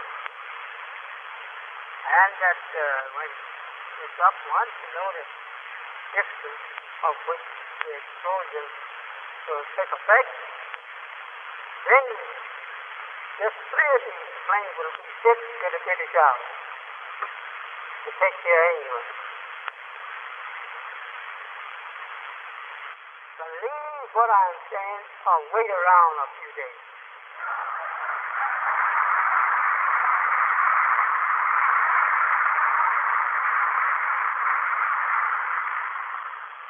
This plane goes above the earth 40 miles to unload those bombs on America. It gets up 40 miles. Oh, we have jets like that. All right? But, brother, when this plane unloads her deadly destruction, you won't have the planes up there. No. They won't fly up there with your jets. They're going to get rid of your jets on the ground first.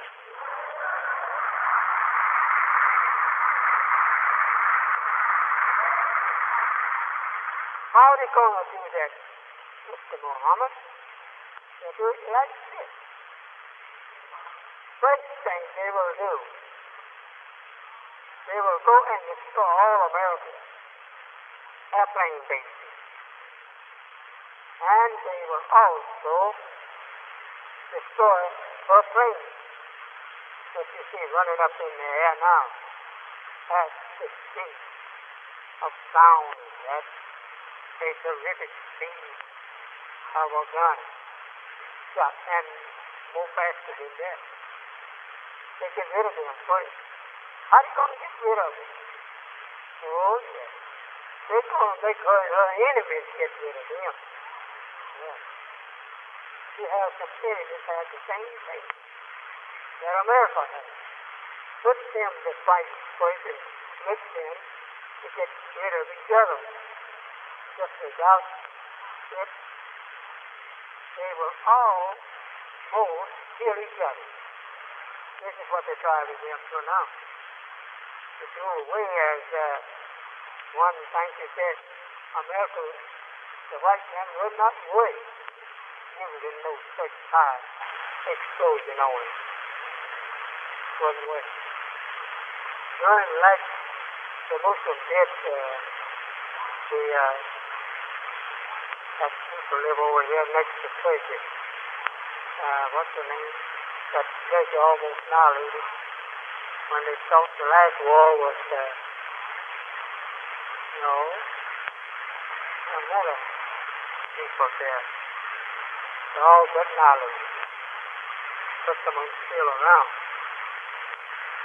Albania. No, not Albania. Albania. These are Christians that live there next to Turkey. Armenians, that's who they are. Armenians, Christians. So the Turks thought that it was time to get rid of the Christians. So they went out and just slaughtered Armenians like nothing. Till they were told that it was not time to kill all fight.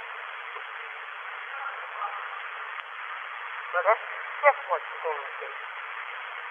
Get rid of all white people who is the devil of white people. You will see. They will bear me witness if they was in here. I could make them bear me witness. That the war that is breaking out now, the war of Armageddon, it has already begun. This is to get rid of white folks. You don't need to go over to Vietnam to fight. No. What you going to fight for? If America wins, you still will be her slave mistress. And she will have Vietnam with ISIS. But she won't win. Those old ancient Hindus that is fighting over there against America, Christianity. Put them to fight because we don't want either one.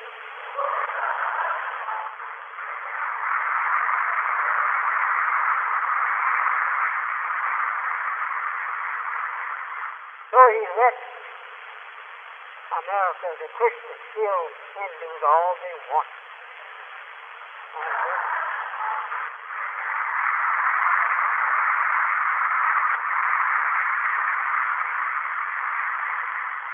So he let America, the Christians, kill Hindus all they want. And then the Hindu will be killing us. But they probably will not win. But let them kill each other. Because we don't want to be the one. You notice how wide the Muslim acts in this war? You never hear telling no Muslim going to war to defend either side. You know? Because they don't want either one of them. Christian nor Hindu. A Hindu is one of the oldest enemies of God, of man. You're running over and talking about yourself. I'm a people, killing I'm a people, just because you look like you're little. You're not you.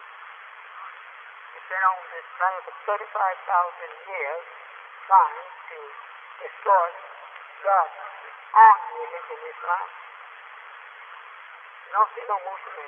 I went to my God that I could get one of these bombs in one of these planes and fly over that telescope. I will show you how long they will be here.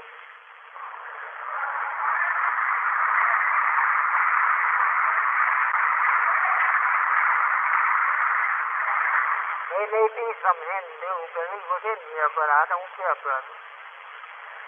Yes, I'd fly over the territory and kill every one of them if I could. If you are here. I don't love you myself.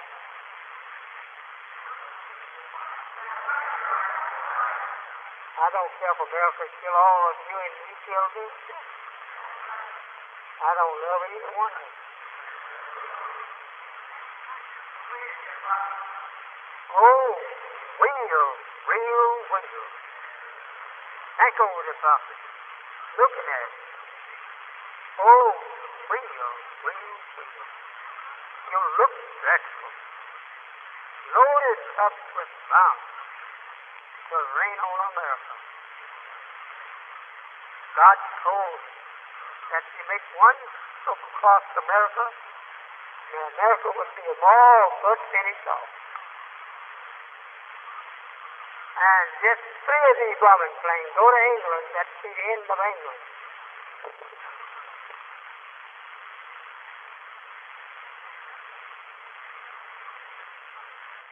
If one of these bombs hits her out, that's all.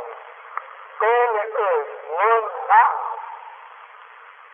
This would be up a mountain where a mile high and huge civilization for 50 square miles around.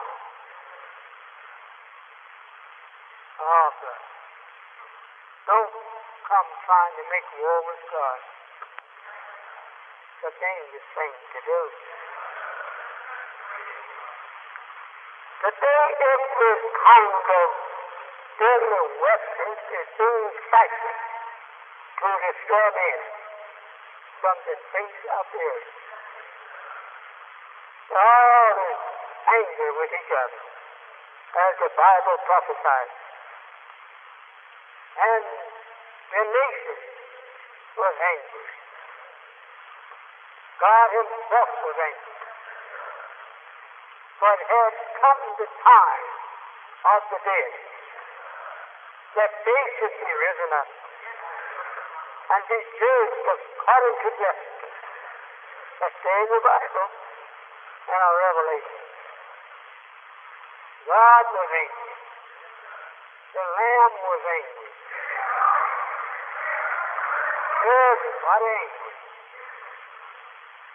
Because the war of the devil was against God and his message. So God and his messenger both was angry. I'm angry now. I'm ready to fight.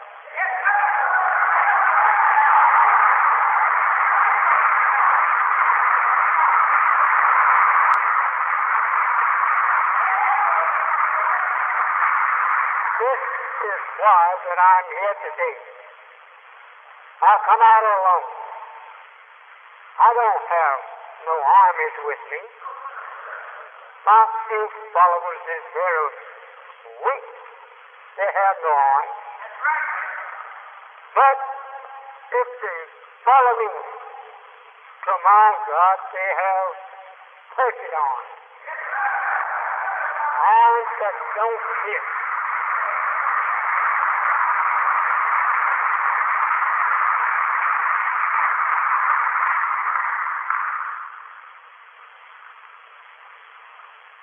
I guess someone is hungry like myself. I too is hungry.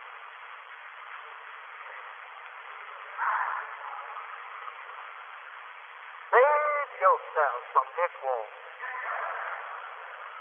This is a terrible war. Everyone throwing at the other all he has. And deadly bombs, guns, and everything. They're done. They're prepared to do it. If you don't have a Savior in this day and time, make haste and get one. Over in Europe is the boiling point. In America,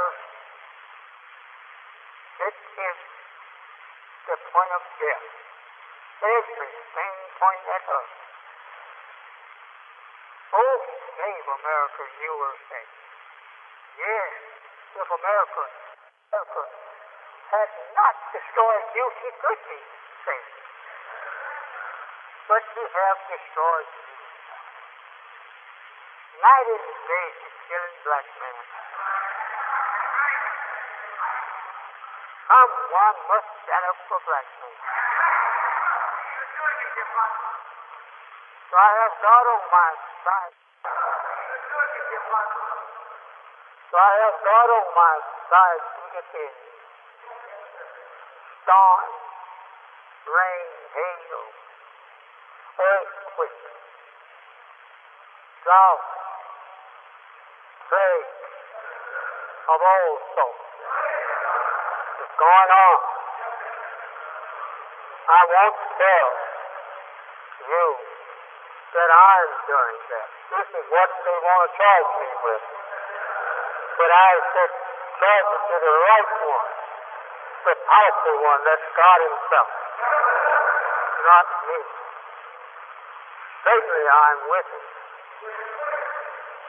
Certainly I hope that He will attain just about it. So my dear beloved brothers and sisters, I have given you a description of what's in the sky. There's a signature on it that tells every spot where America hurt from and where she got hurt. Dreadful. We have something dreadful. Dreadful planes scattered around with bombs that is capable of ripping us apart. But they think it to us. That science is all there. If America comes over California, they take this and just scattered around with bombs that is capable of ripping us apart. But they think it to us. That science is all there. If America comes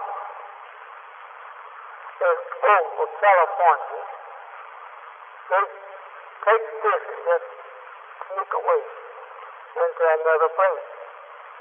We have things that really communicate. We have things.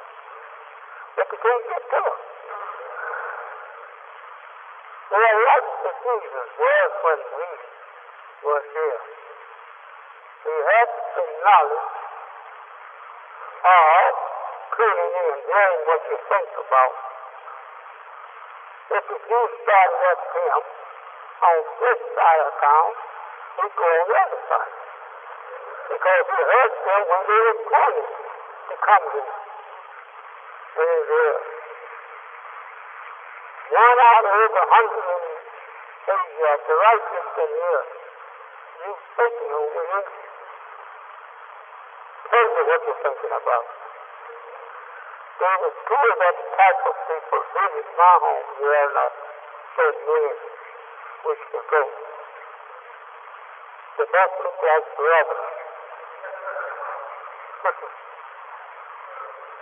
Everywhere where God raised man prophet to do a big job. These types of scientists visit him to assure him their finished that whenever the right time comes, we'll be with him. We'll be with him.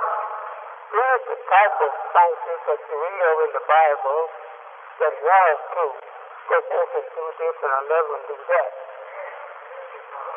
These are the ones that I'm telling you about visiting here not so many days ago. They have always got a law to do a certain job. Each one is to do a certain job. Like you read of it in the Bible. That one scientist, he went out and his job was to send a plague of wind, or send a plague of storm, or to send a plague of fire or something like that. These are the type of things. I know them, and they know me. And that everyone has a job to do. There's 7 of them. Allah says that the job is not enough for one, but 7 of them will be ordered to do it. And the same goes. Not so. They are men. And last of all is that dreadful angel, which places one foot on land and one on sea. That's that dreadful one. That's the 7th one. And the book says, in the law when he lifted up his right hand and his left hand to heaven. This is the way Muslims pray. They lift up their hand and they pray like that. Both hands. And he said in his word, time. Time. No time. There's no more. And then he cut a short into gravity and set the nation on fire. This cutting us short, it means cutting us short into the absence of the gravity of earth and make these atoms over the earth explode. When they explode, they set all the atmosphere into a flame of fire. And there is no people can live on the earth because it will be all in a flame of fire. This is the way the heaven and the earth will display the judgment as the Bible teaches you. But the flame will only go 12 miles high. But it's a more certain truth that is on the earth if you will not get with Allah. All the people have never been taught of Allah, they've been taught of God. Well, in fact about it, that's one of the attributes of Allah. That's God. And Allah is God. And they have 99 of such names. Each one meaning something of himself and of his power. and wisdom. So I'm going to hurry now to dismiss you, as you have been here so faithful and patient. And especially my brothers and sisters who have rode a long way trying to get here to see me and hear me. I'm so sorry that we was a little late today and I couldn't carry out what I wanted. But my people know me. Some of them came here, they have known me to teach this for years. And they came out because they just love to hear it again and again.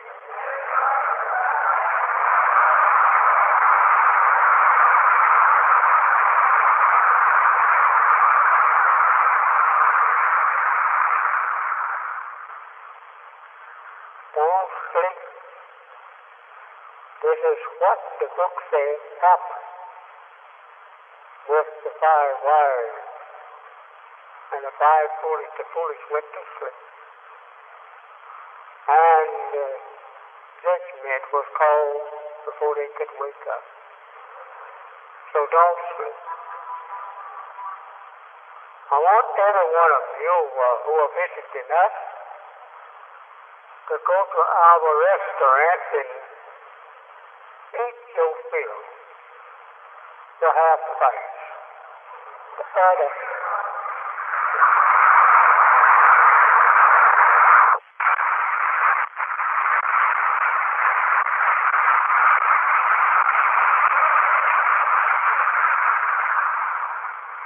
I won't let you give me charity and then not feed you, but you will have quite a few, and I'm afraid that I may hurt myself if I give all of you a meal. I can give 2,000 or 3,000 people a meal myself. I have fed 10,000 myself. I'm not your hungry preachers of the Baptist Church. That is too stingy to give you a meal. I can give all of you a meal free. But some of my brothers may think that I'm overstepping the limit. But I don't mind. I know you'll give it back to me one day.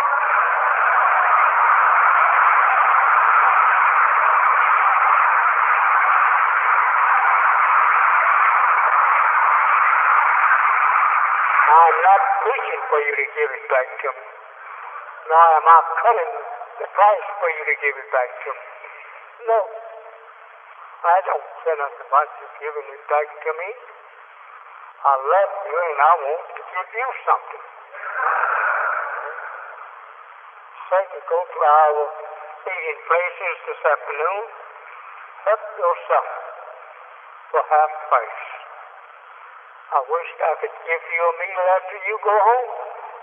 That meal you eat there. I wish I could give it to you. I love you.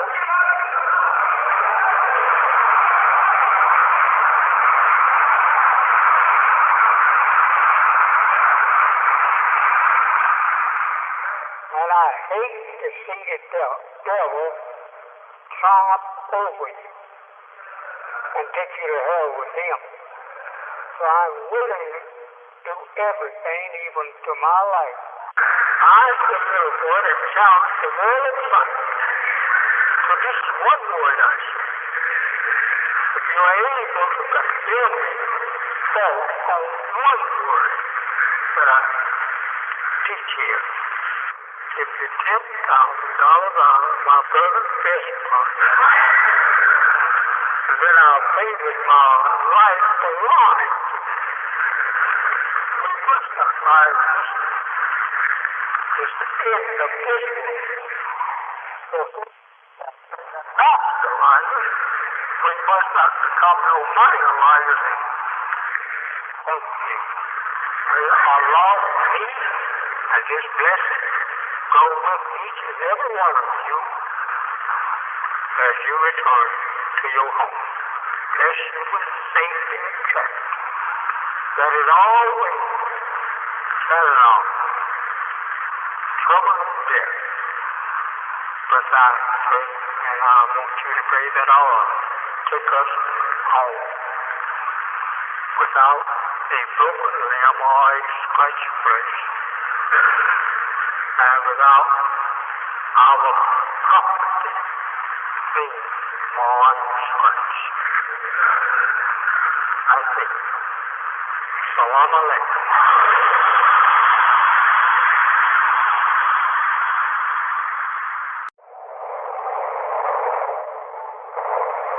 Salam alaikum. You may be seated.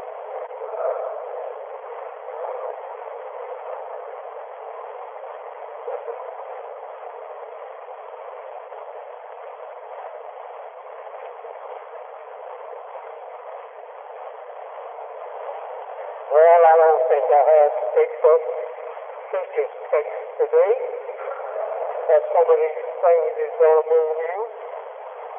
I think I can get along without it.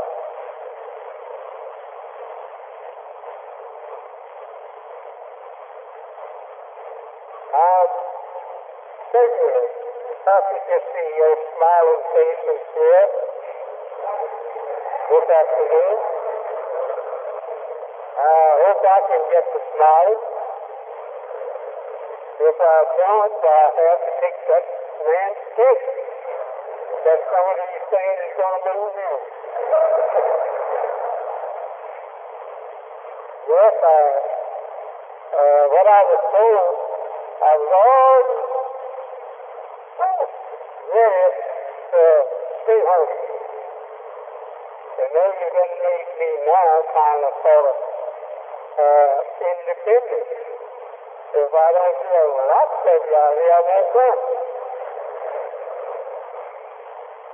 So now I see you do have the house for everything I say.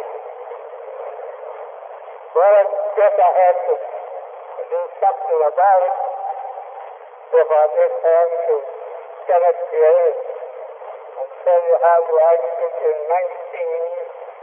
1901 when you wasn't here in 1901.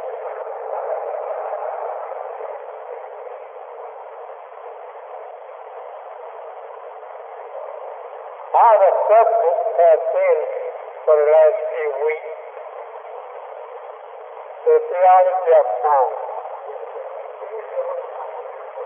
And that I have this, but behind me saying, go ahead. So we must do the time.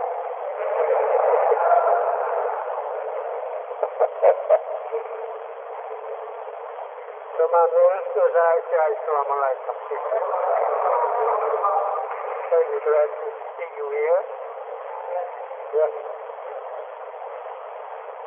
You know the way to get ministers to go to work? You come out and work yourself and then bail them out. So you can't do what I'm giving you work yourself. You've got to let them see you work. So they've been thinking, well, I've been sitting around, taking it easy, lying back in the shade. But now, I told them, I come on out and go to work. You have to watch me now. Well, I got to look at you a little bit. I love to look at mine. So the people say, brother, Minister Farrakhan was calling you beautiful. So I got to look at you and see whether you're beautiful or not. You're not beautiful, I'm going to made a mistake. We know Brother Farrakhan was a very good minister. He has been with us for a long time. And he's a man full of fire. The fire of the Holy Spirit of Allah. Wonderful ministry. Wonderful. Let us go back over here and take a look at this reality of time. What is time? That's the main thing that we should know. What we mean when we say time? We mean from the distance of something else that has taken us so long and so long to get to the other point. And if the 2 points here to meet together, the time that we're going to try and meet between the two objects. So it means that then we have motion, and motion makes time. We cannot have any reading of time until we set up motion. Then we read how long did it take between this motion and that motion to reach each other. Well, we can say like this and get you further. Say like this and get you further understanding. Maybe I'm putting myself all tied up. If motion is made, we calculate how long that motion takes to meet with another motion or an object. Right? Well, if I'm not right, so I can teach it to school. And I've got to get away from that.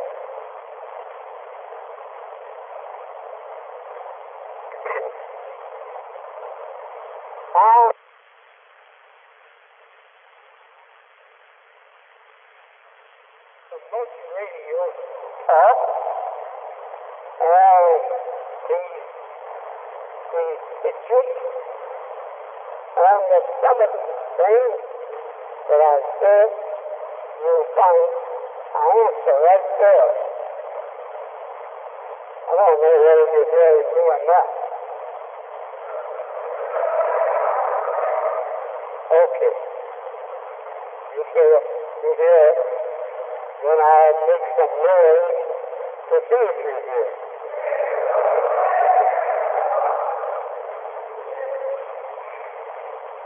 You know, I'm very happy that we have, as I was told, a Puritan professionals who now know, and they are best enough. These people can see everything that you can't see. So that's the kind of people they are. But I don't want to make them sick. They don't have time to sit and hear. Why? That we are trying to give you have a very bad spirit. Well, an enemy put in you 400 years ago. And we don't want to get these two spirits illness mixed up. You want to divide them. Send one like the inside and keep the other.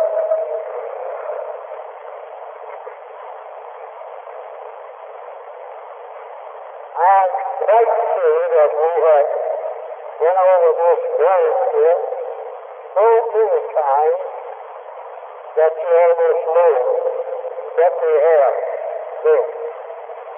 For the last 5 weeks, we have been talking on what's on this moon and on what we do on the moon. If you're going to think you miss the time, when did time start?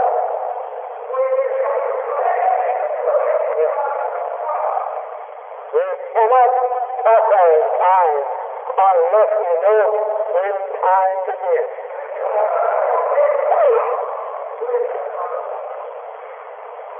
Well, we don't want you coming out here saying that we're talking on something we don't know nothing about.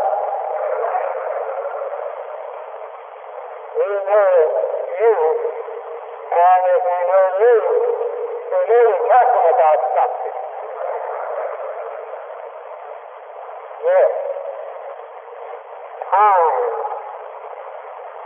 When it started way back, long back. It started when the first version of a message moved it out of darkness. When that out of movement fell down, that was, according to the teachings of Allah to me, was something around about 7 to 6 trillion years ago. Now, if you're a mathematician, you will tell me what a trillion years is. I'm not going to fool around there since you're a mathematician. I might get tangled up. 56 trillion years ago. When these things took place, what things? The notion of time. If I do this, you'll change. Still, you are making some kind of time, right? Because I'm doing this, making motion. So if you read the motion, then that is what I want you to do. If you read until how long this hand, up to the other there, I'll go back to this. That's time.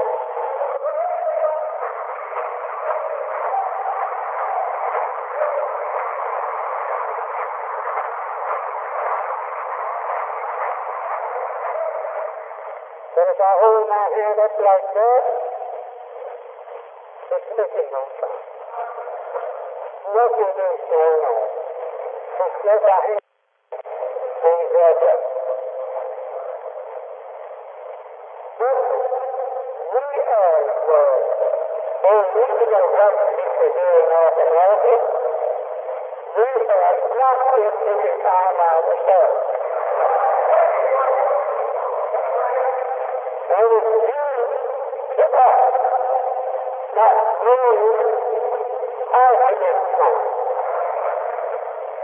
Time that is very limited, but it's not time there. We don't want that kind of time.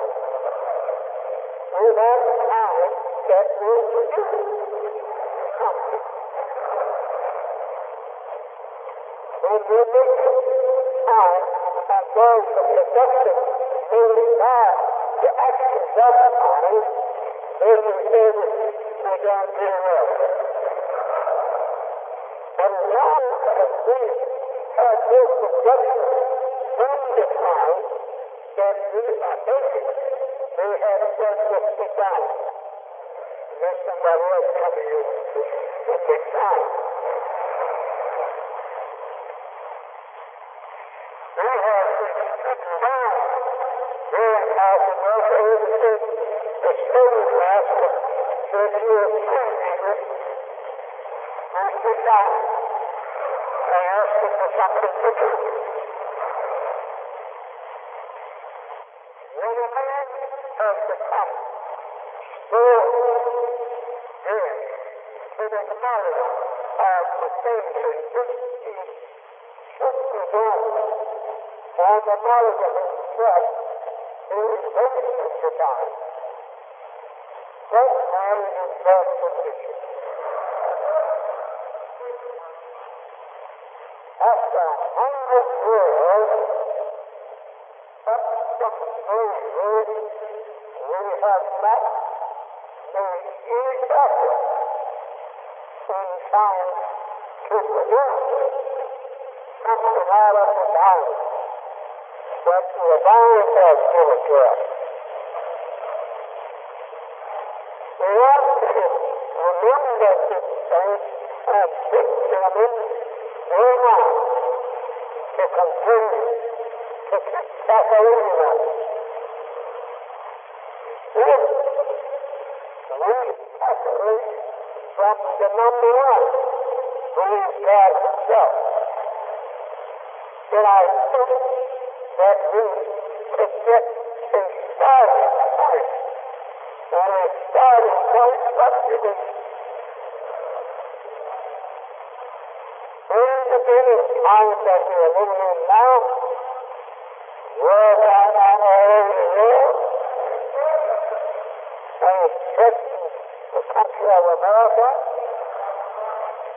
as a response for the death of the dead. This book is to wake up. How are they to wake up? If we have nothing to wake them up with or about, then we should pick someone to wake them up. But if you have not one to allow some kind of instrument to make the good wake up as it happens itself. Yes, it has to us.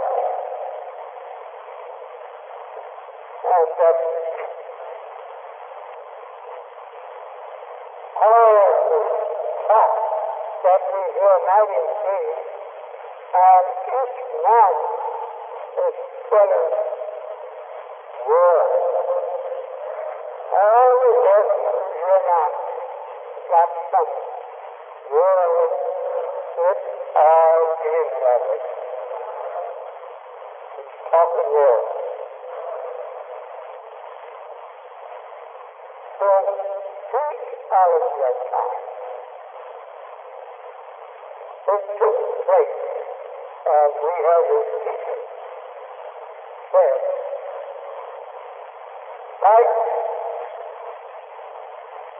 76 trillion years ago. These two of them feel good to know that we were the first people. We still feel good to know that we are the right. If we were not the right, then we must reject it. Because if you go and do one thing to spell it, and you have another one to do it, it shouldn't be a good thing at all. Just take these two weak spellers, make them to a week, and go on to work. But they are right in the midst of weak people. They must turn out and show understand to live for themselves, and while they live for themselves, they can take care of the weak. It is truly about the sheep on one side and goat on the other. That is true. And the one side sheep represents the other. Why do they use this animal or this earth to represent the righteous people? Because our characteristic is similar.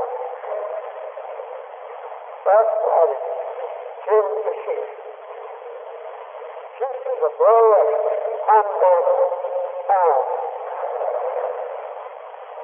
And a group is a group of self. So therefore, this is simply between the two elements that do represent the people. An element is right, an element is wrong. You know what somebody told me when I was at home? But they didn't have all these issues around me. I think I was in the business myself. I really was still with people. I thought people were trying to get me to stay in. You know, I was feel like David said he was to be willing to feel like some young jumping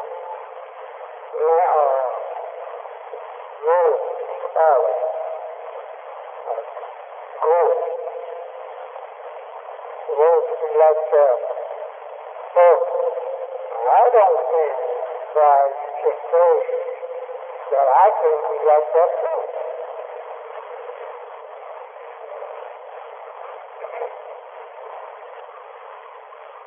You know, I got some brothers, I heard some brothers, what they said, I'm always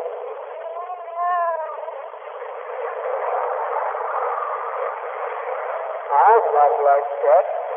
This is one over. Those students who want me to stay home and rest. They tell me rest. I don't want to rest. I stay home and rest. The trouble will come get me.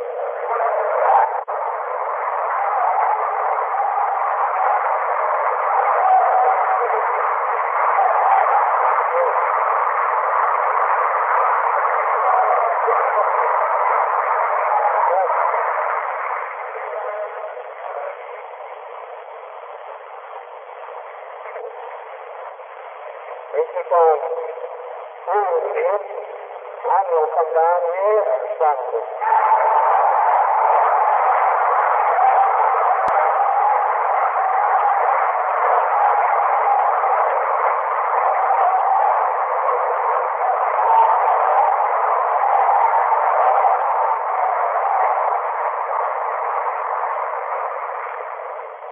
You know, I have ministry throughout Illinois.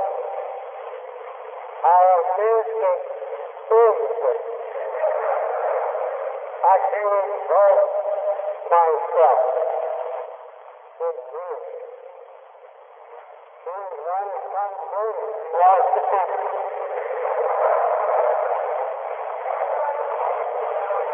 I like that. Well, don't get in my hurry. Trying to tell me why I don't go ahead and preach a program like this. No, that ain't wrong. We're not to spiritual minister. Who's been talking all the while you were sleeping and eating.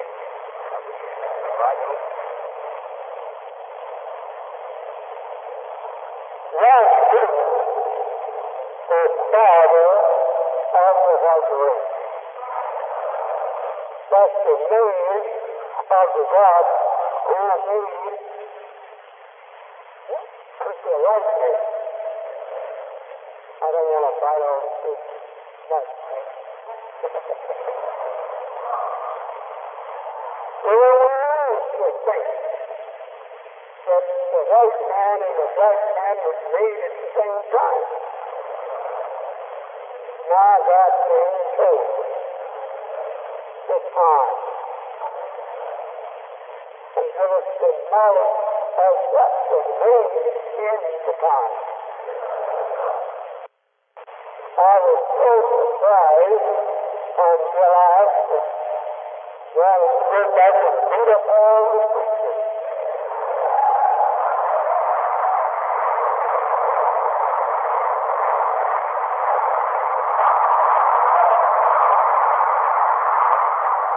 I'm not talking about you, brother. You're not that type of person. I'm not sure to get after you. So just take it easy. I will take our conversation personal, not out in the present. Because my father was a preacher and I'm a preacher with this fun of him. He was one. Until all I made to do one.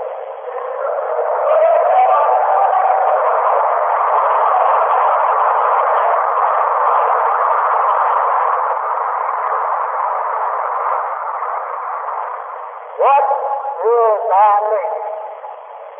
There is none. But substance that will make rich in the land and call the ship.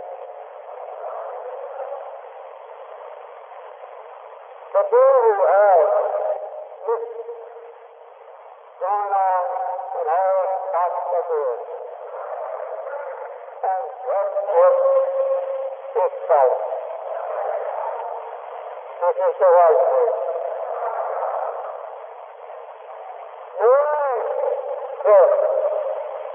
Start up.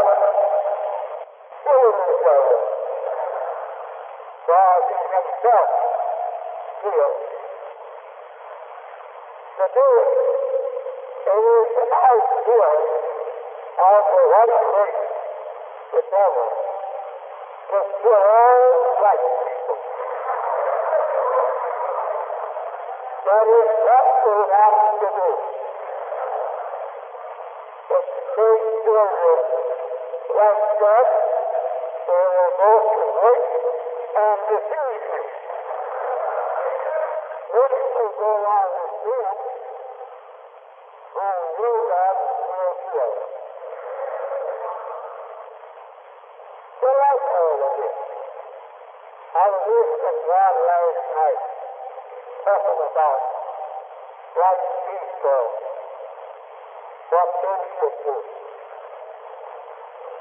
I say it's the right people. What are you going to do? We're talking over the whole sale here. Right people. But I said, you can't put that. No, I settle that. And I will not do a thing with truth and could not prove you and I. So right. Oh, right people are right. You're created right. Never was the unrighteous. Your name is that which is absolutely right. That the devil makes you and our parents to follow him, that this unrighteousness acts in us.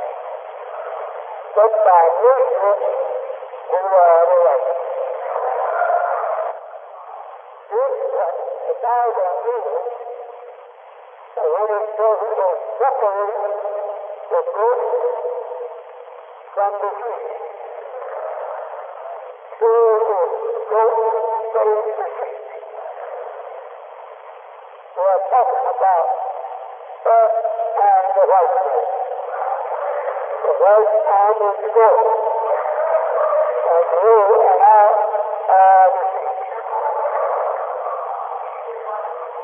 So I want you to remember of all times that you are not to go.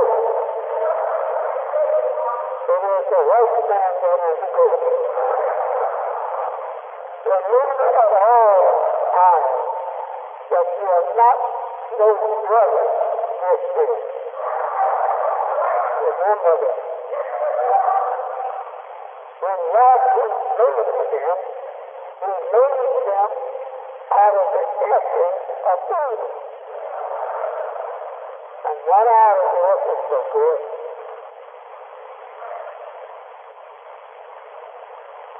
So this is what we have to talk all over the world. We have to talk about the earthly and the good nation. We are the good nation, and we are the earth. The earth. Don't be trying to marry them. It's just like going out to a married bride. Because we were created for what a man was done. The Bible teaches you that. And it's one too. Praise the God. And we were created good, and we are now removing from us that which is no good. And I want you and me to unite together and be good. Men and women. Live the life, act the life, and then yes, cannot include what we are wrong. We are wrong. I want you, brother, when I turn the mic over to my brother minister, to you the fact. I don't know much about the Islam. What do you know about the Christianity?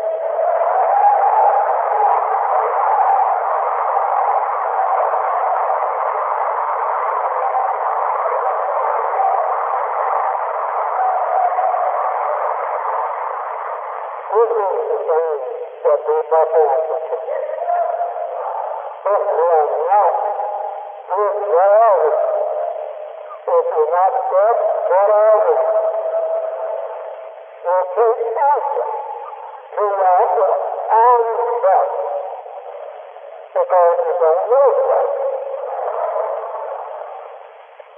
But also to say I raised up among you to teach you who you are.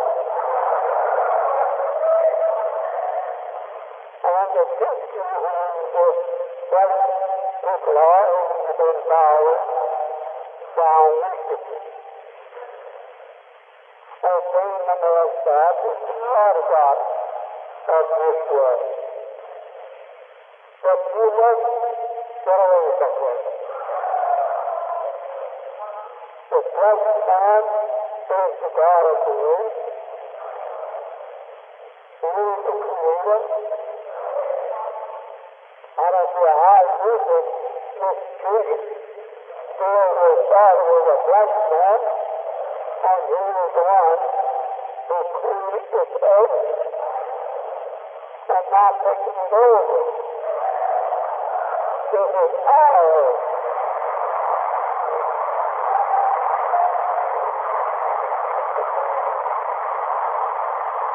Thank you. When did you ever see people like us come out with moon and stars and out of here? Who knows what to do? You never dreamed that you could just go and accept yourself, the black man, the white man will respect you. If you never think that will ever come in your lifetime, what is the empathy? And I mean the empathy.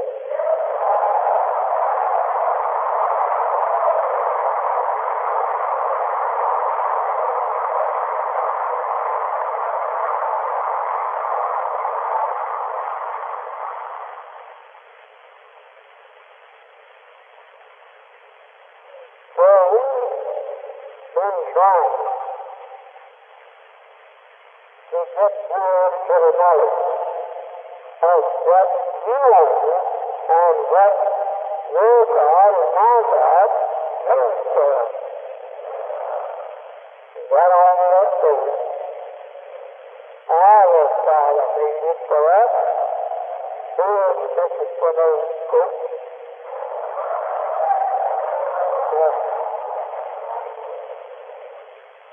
And I said, let's act to go that this is ours and leave that which belongs to the devil, to the devil.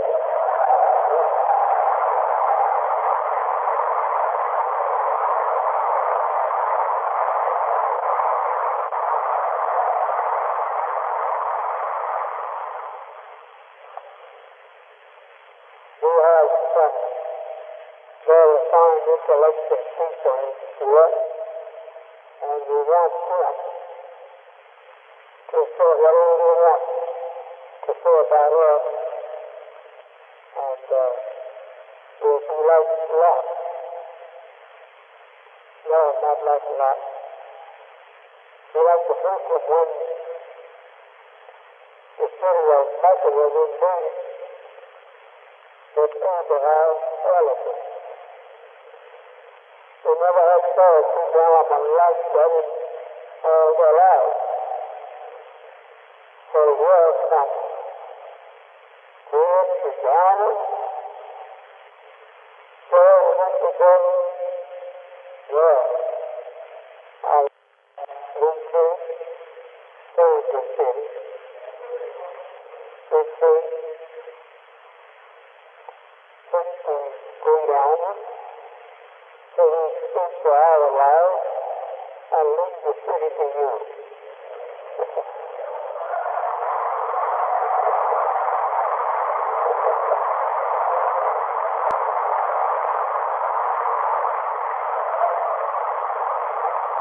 So you know, people come starting to sit down and just look at the thing. They really just look at it. And if you want to take a turn on driving it out, so it's doing like our life.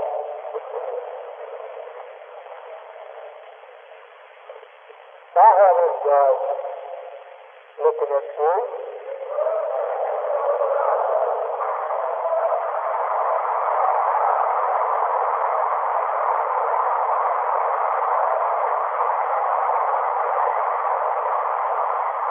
So, we are the finest people on earth.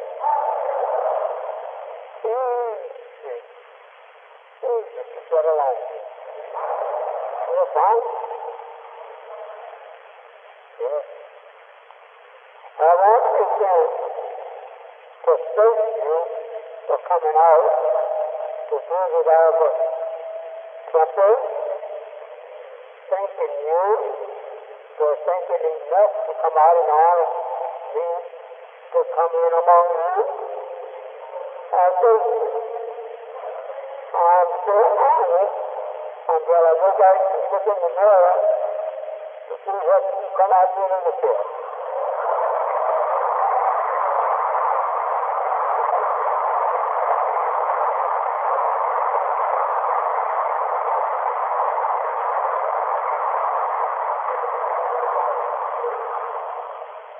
You know, I was going on the street one day a few years ago, and I had a fellow that was one of those people that don't believe in God.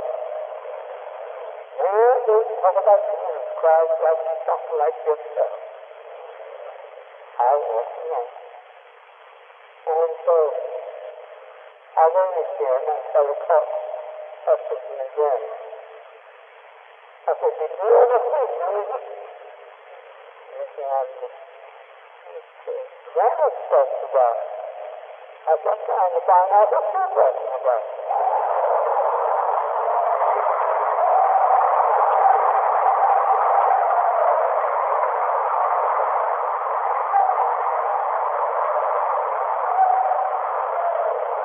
So I'm going, let's go, but I see a lady over there looking at me pretty sour. And this fella comes with her and go find Jesus.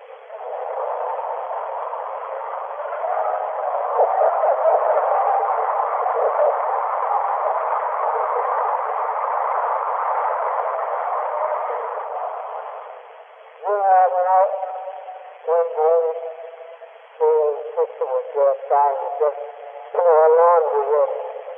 And she really had to disturb her. She said, oh, I'm going home to my Jesus. Jonathan Davis.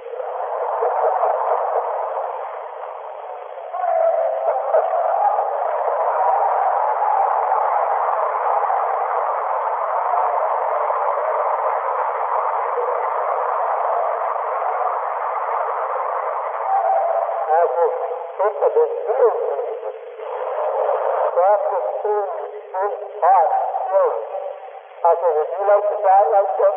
Well, my friend was out here. I said, sister, I would take my knife now and start at your heart. And she said, I go and let you give me. I didn't say I'd stand.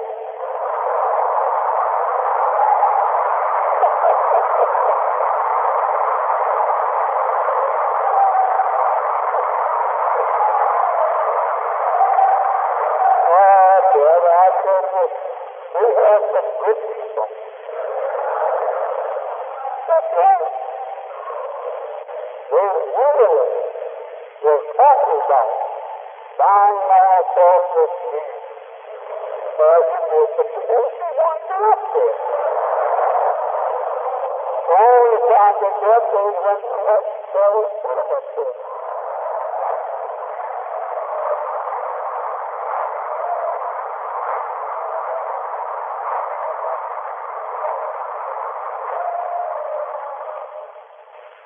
Now I want to tell you, we desire for you to help us to make this place what it should be. And what you want is all the way down, we understand. We understand. Now, I'm not preaching like that preacher was. So he'll be, stepping back. I'm not going to say that. So the text was way back. And some brother thinking, no, there's no faith behind it. There's no back with that. And it just covered up my back there and scripture that, oh, the same won't get up with it. So I'm not going to keep doing that. But we will keep going south. And we want to ask how it would have come to own the south side for you. Not for me, but for you.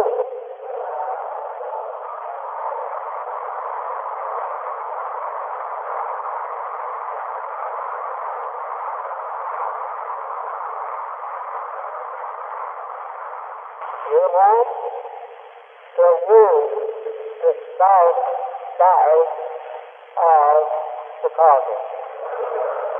This is where you live. This is where you live.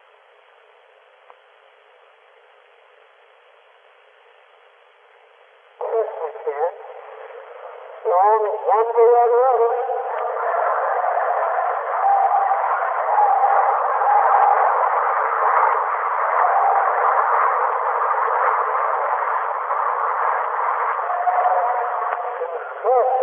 Have a place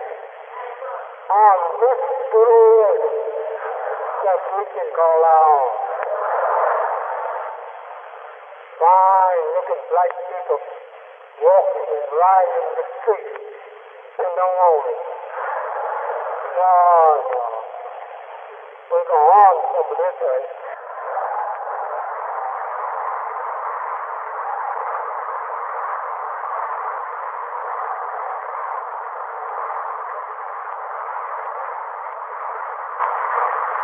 Like a few years ago, a brother was telling me I was in Detroit.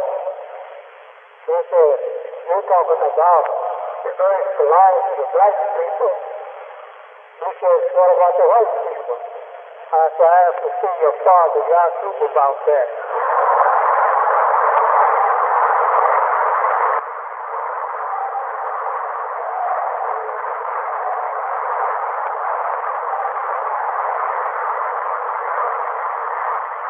What's the cause?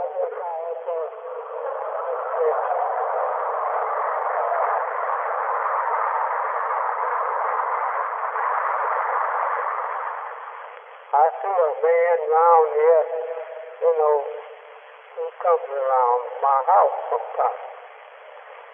He's a doctor. He tells me, he said, I watched you. You should not have talked so long. You should have stopped within an hour.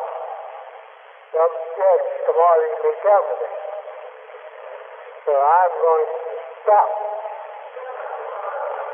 so that he don't have to tell me that.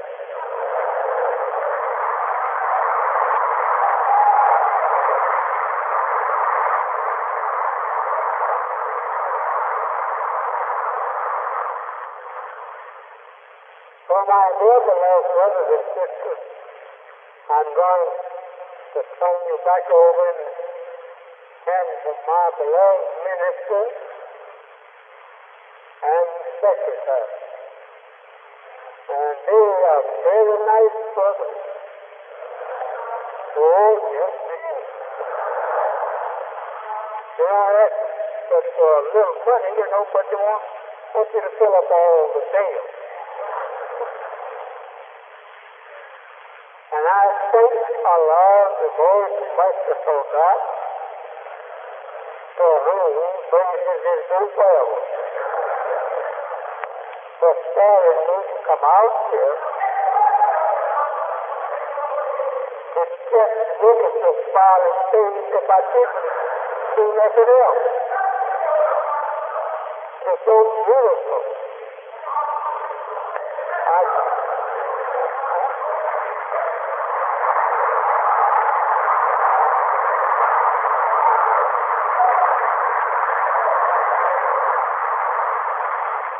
Don't think I'm making marks. Just come up here and look at me.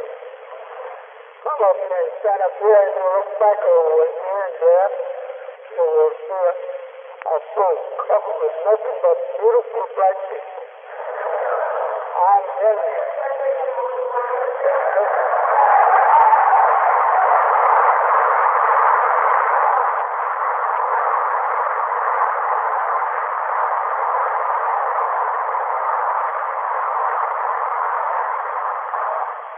So I'm going out and imagine you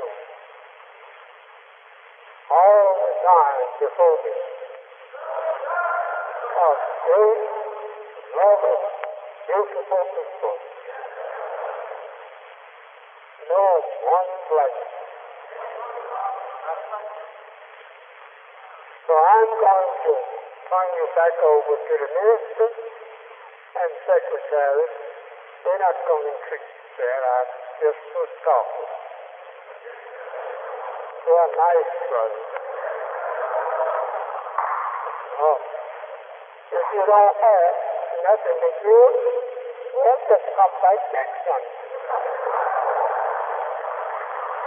Then,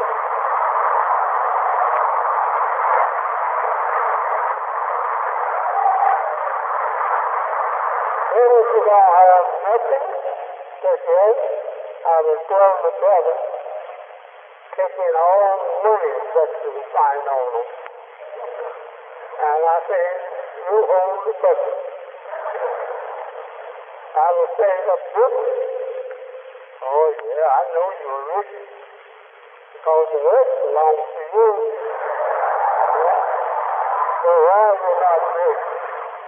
Just because of you didn't give me no money, that's why. So you give me some money, you stay rich. Oh, yes, I'm not looking for it. No, they will stay rich. Yeah.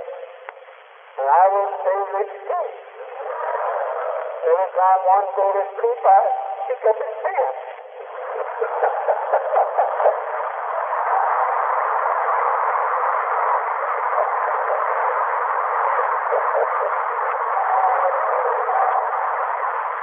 Well, I really had to enjoy myself. I see that sister now smiling.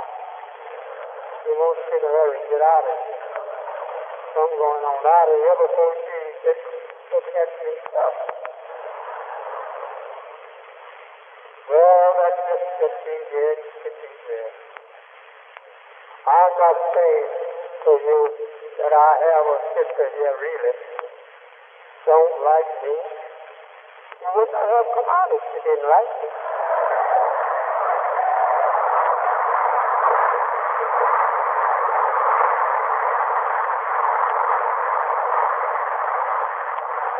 Well, if you don't like me, I like her. And I want her to return next Sunday and bring me a little cake.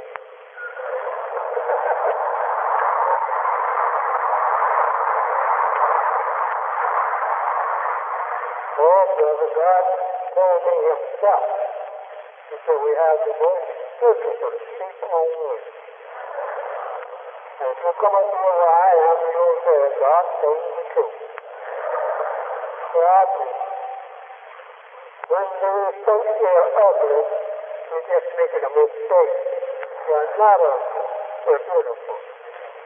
Well, goodbye, brothers and sisters. Again, I thank you for coming out to listen to Elijah Muhammad, who loves to be a little humor sometimes. When you think you're not going to get nothing much. So, you're going to see this in humor. When you say you're going to get something, then you pick up all the scientific fine.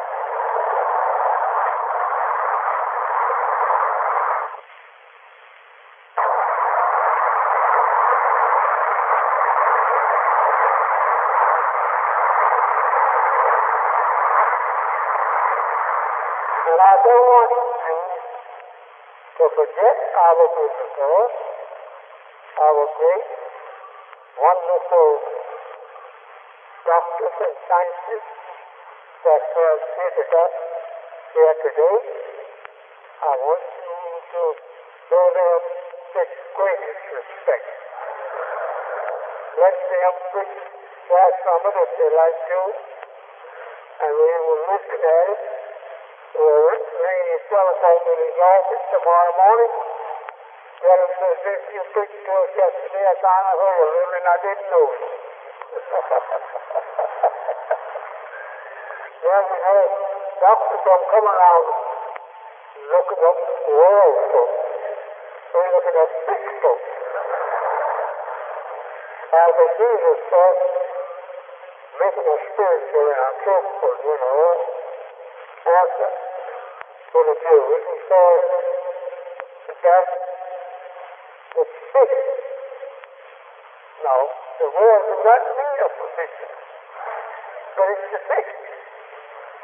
And it's referring spiritually to Israel, that he was the sick. So I say, doctor, we are sick. We are really sick.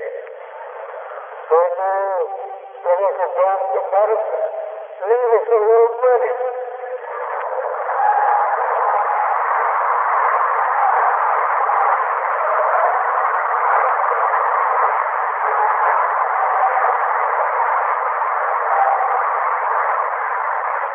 For me, the peace and the the blessings of Allah be upon each and every one of you as you go out of here this afternoon.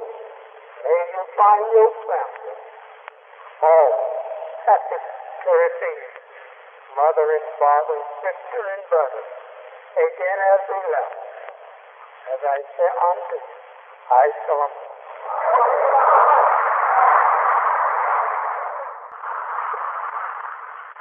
Assalamu alaikum. I know that you didn't came out here with all these beautiful clothes on just to sit and look at me.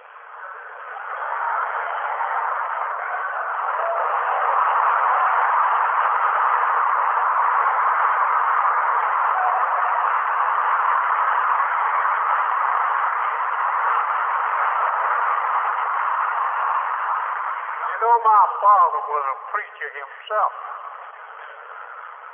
When I was born, I used to sit up when I got old enough, I used to sit on the speaker stand with him.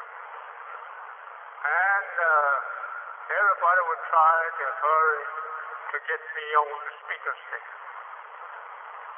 And those days, much different from these days. My father was poor and he never could buy me a good suit of clothes. And that I would sit up there, I was about 2 or 3 years old, with a little dress on. That's right. They put us on little dresses. The boys is really going some now.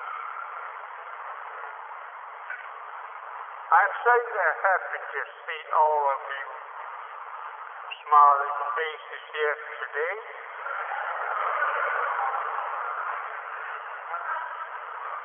This is a really beautiful city. If you was here where I am, you would agree with me. Well, I'm not going to take that preacher's text that I told you about. But I'm going to have something similar, but I'm not going to have all of his works on the bookstand. See, he had quart of whiskey up there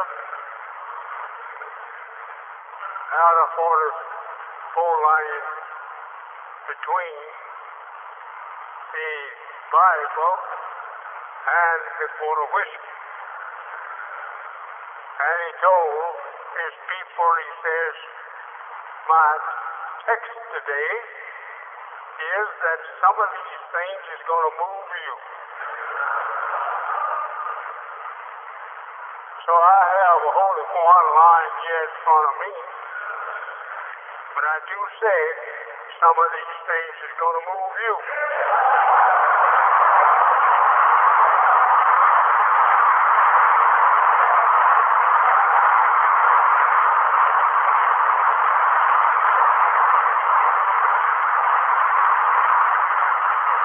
You may be seated. I had forgotten you were standing. You look so evil, looking across your head today. Looked like you were sitting down. But anyway, looking over your head, I see something about your head that I would like to get a hold of.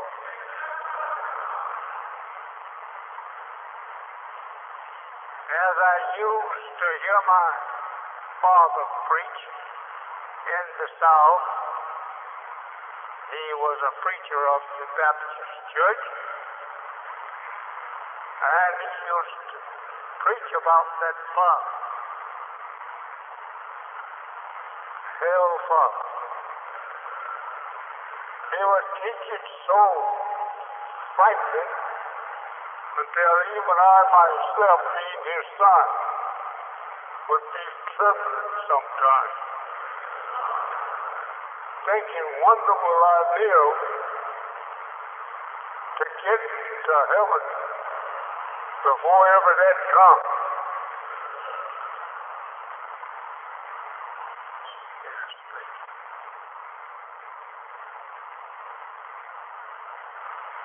And that I was lucky. I didn't have to go to heaven. Heaven came to me.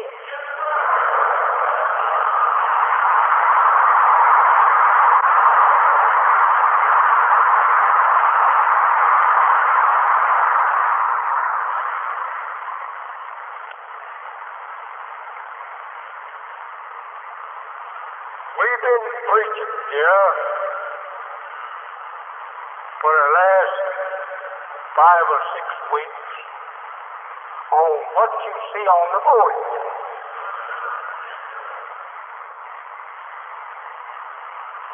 We had for our subject up until today the theology of time.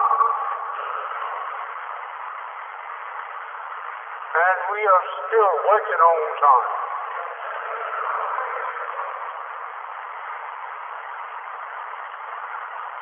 And since we have arrived here, and it's a little cooler than it was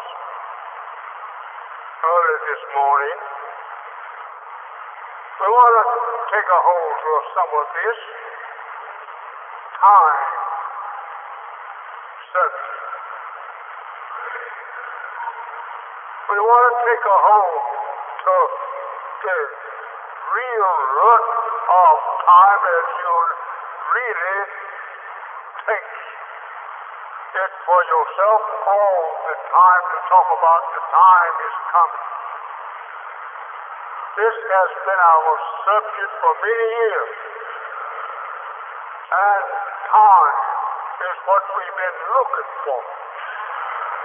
But time, what you've been looking for, is the time of judgment.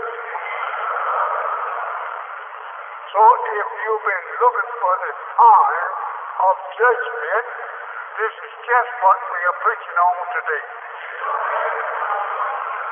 The time. I'm very happy to have with us today some of these people who preaches like myself. We have from Wisconsin, Reverend John Jr. Wise.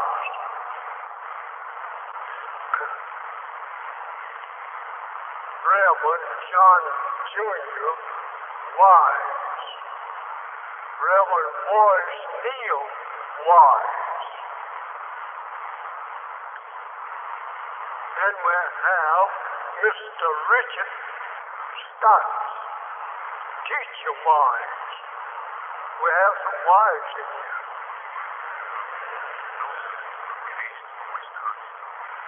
Oh, the brother here said these are abbreviations for Wisconsin. I know one thing, I was looking at how it spelled like, and I was getting mixed up. So I go back home. We have Reverend Morris Neal. We have Reverend John Jr. We have Mr. Richard Stotts, a teacher, all from Wisconsin. Wisconsin is a smart state. I went out there and made a temple in it years ago.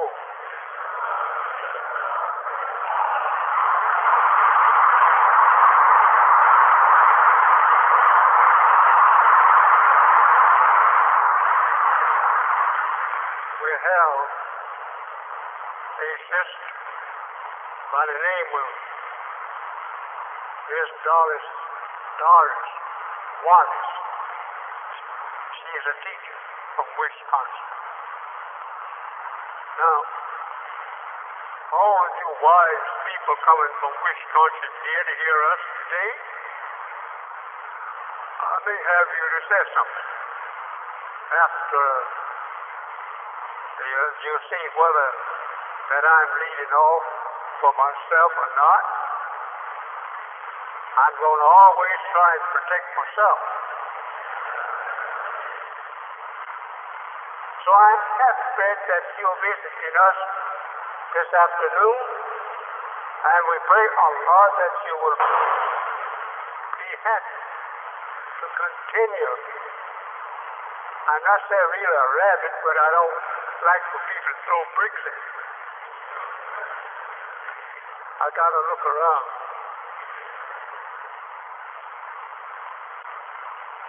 So to have these professional class people with us this afternoon, we hope that they will leave feeling like that we are their brothers and not their enemies.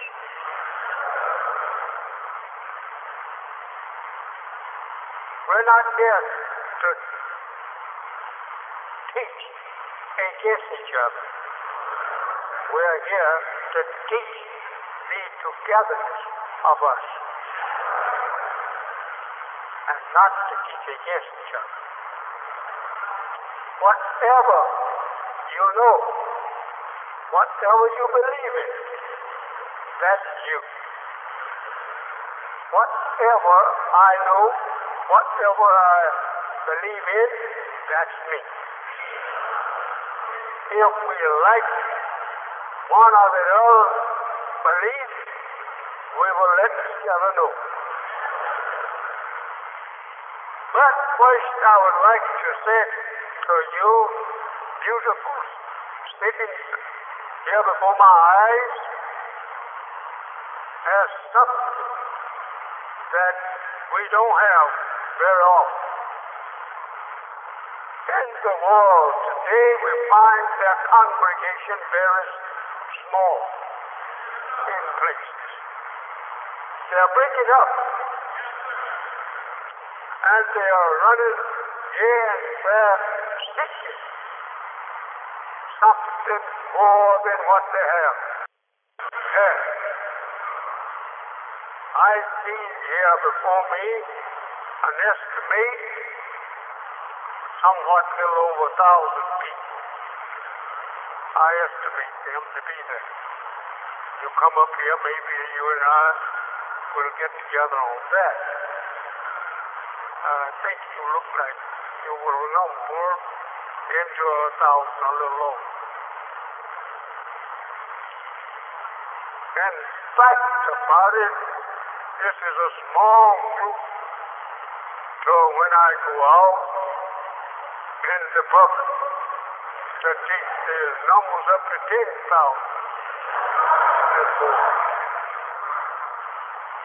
This don't make me feel like that I'm bigger than you. No. It makes me feel that we are getting together. Not that I'm bigger than you. We're all the same. We must remember, as the Holy One teaches us, we just cannot be so proud that we can reach the height of a mountain or a hill. Since we cannot even reach the height of trees and hills and mountains, why should we be so proud when these things is higher than we are? So if we cannot reach the height of mountains, hills, and even some of our elements is walking around by us much taller than we are. So why should we feel proud? I think that we should relax. Take a seat and sit down and look and see around us what all is really higher than we are. We cannot step through the earth, not by no means. Earth is approximately 8,000 miles in diameter through it. Now our legs don't measure that. I'm only wanting to ask you not to be proud. We can't reach the top of the mountain, and we can't step through the earth. So why shouldn't we be on the level on the earth? Right. This is what has ruined the black man in North America is taking step after his slave master. Want to be proud of big boy. You cannot be big boy even with him. He have the world and you have nothing.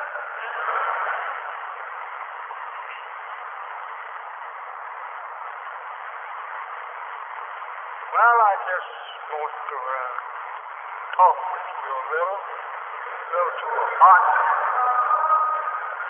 For anything else, we just want to talk with each other. We have with us men of all types, and these men want to know whether or not that we have something above what they have or something equal that we can listen to each other on.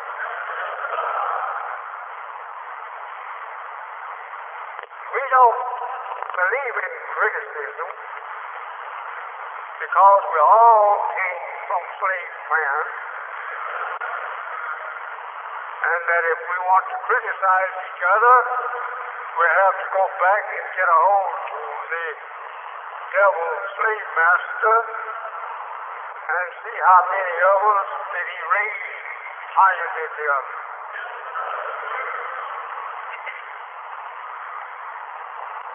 I love common language. I love to be equal with you. I don't like raising myself up above you just because I believe I know more than you. No, we don't do that. I may have insulted you when I said that. But a man taught by God, lived with God for 3 years and a half, and he taught him his wisdom. I know you didn't hear all of this. I know you did not see all of this. That was taking place 40 years ago that I'm teaching you about today. But I want to let you know I am not proud over you in the way that we said it is. Proudness comes to us. I'm not that kind of man. I'm a little old man that just loves to talk with you, loves to see you in a better condition than you are in, loves to make acquainted my God and your God to you. This is the kind of little fellow you see standing here. We don't like showing off. By no means.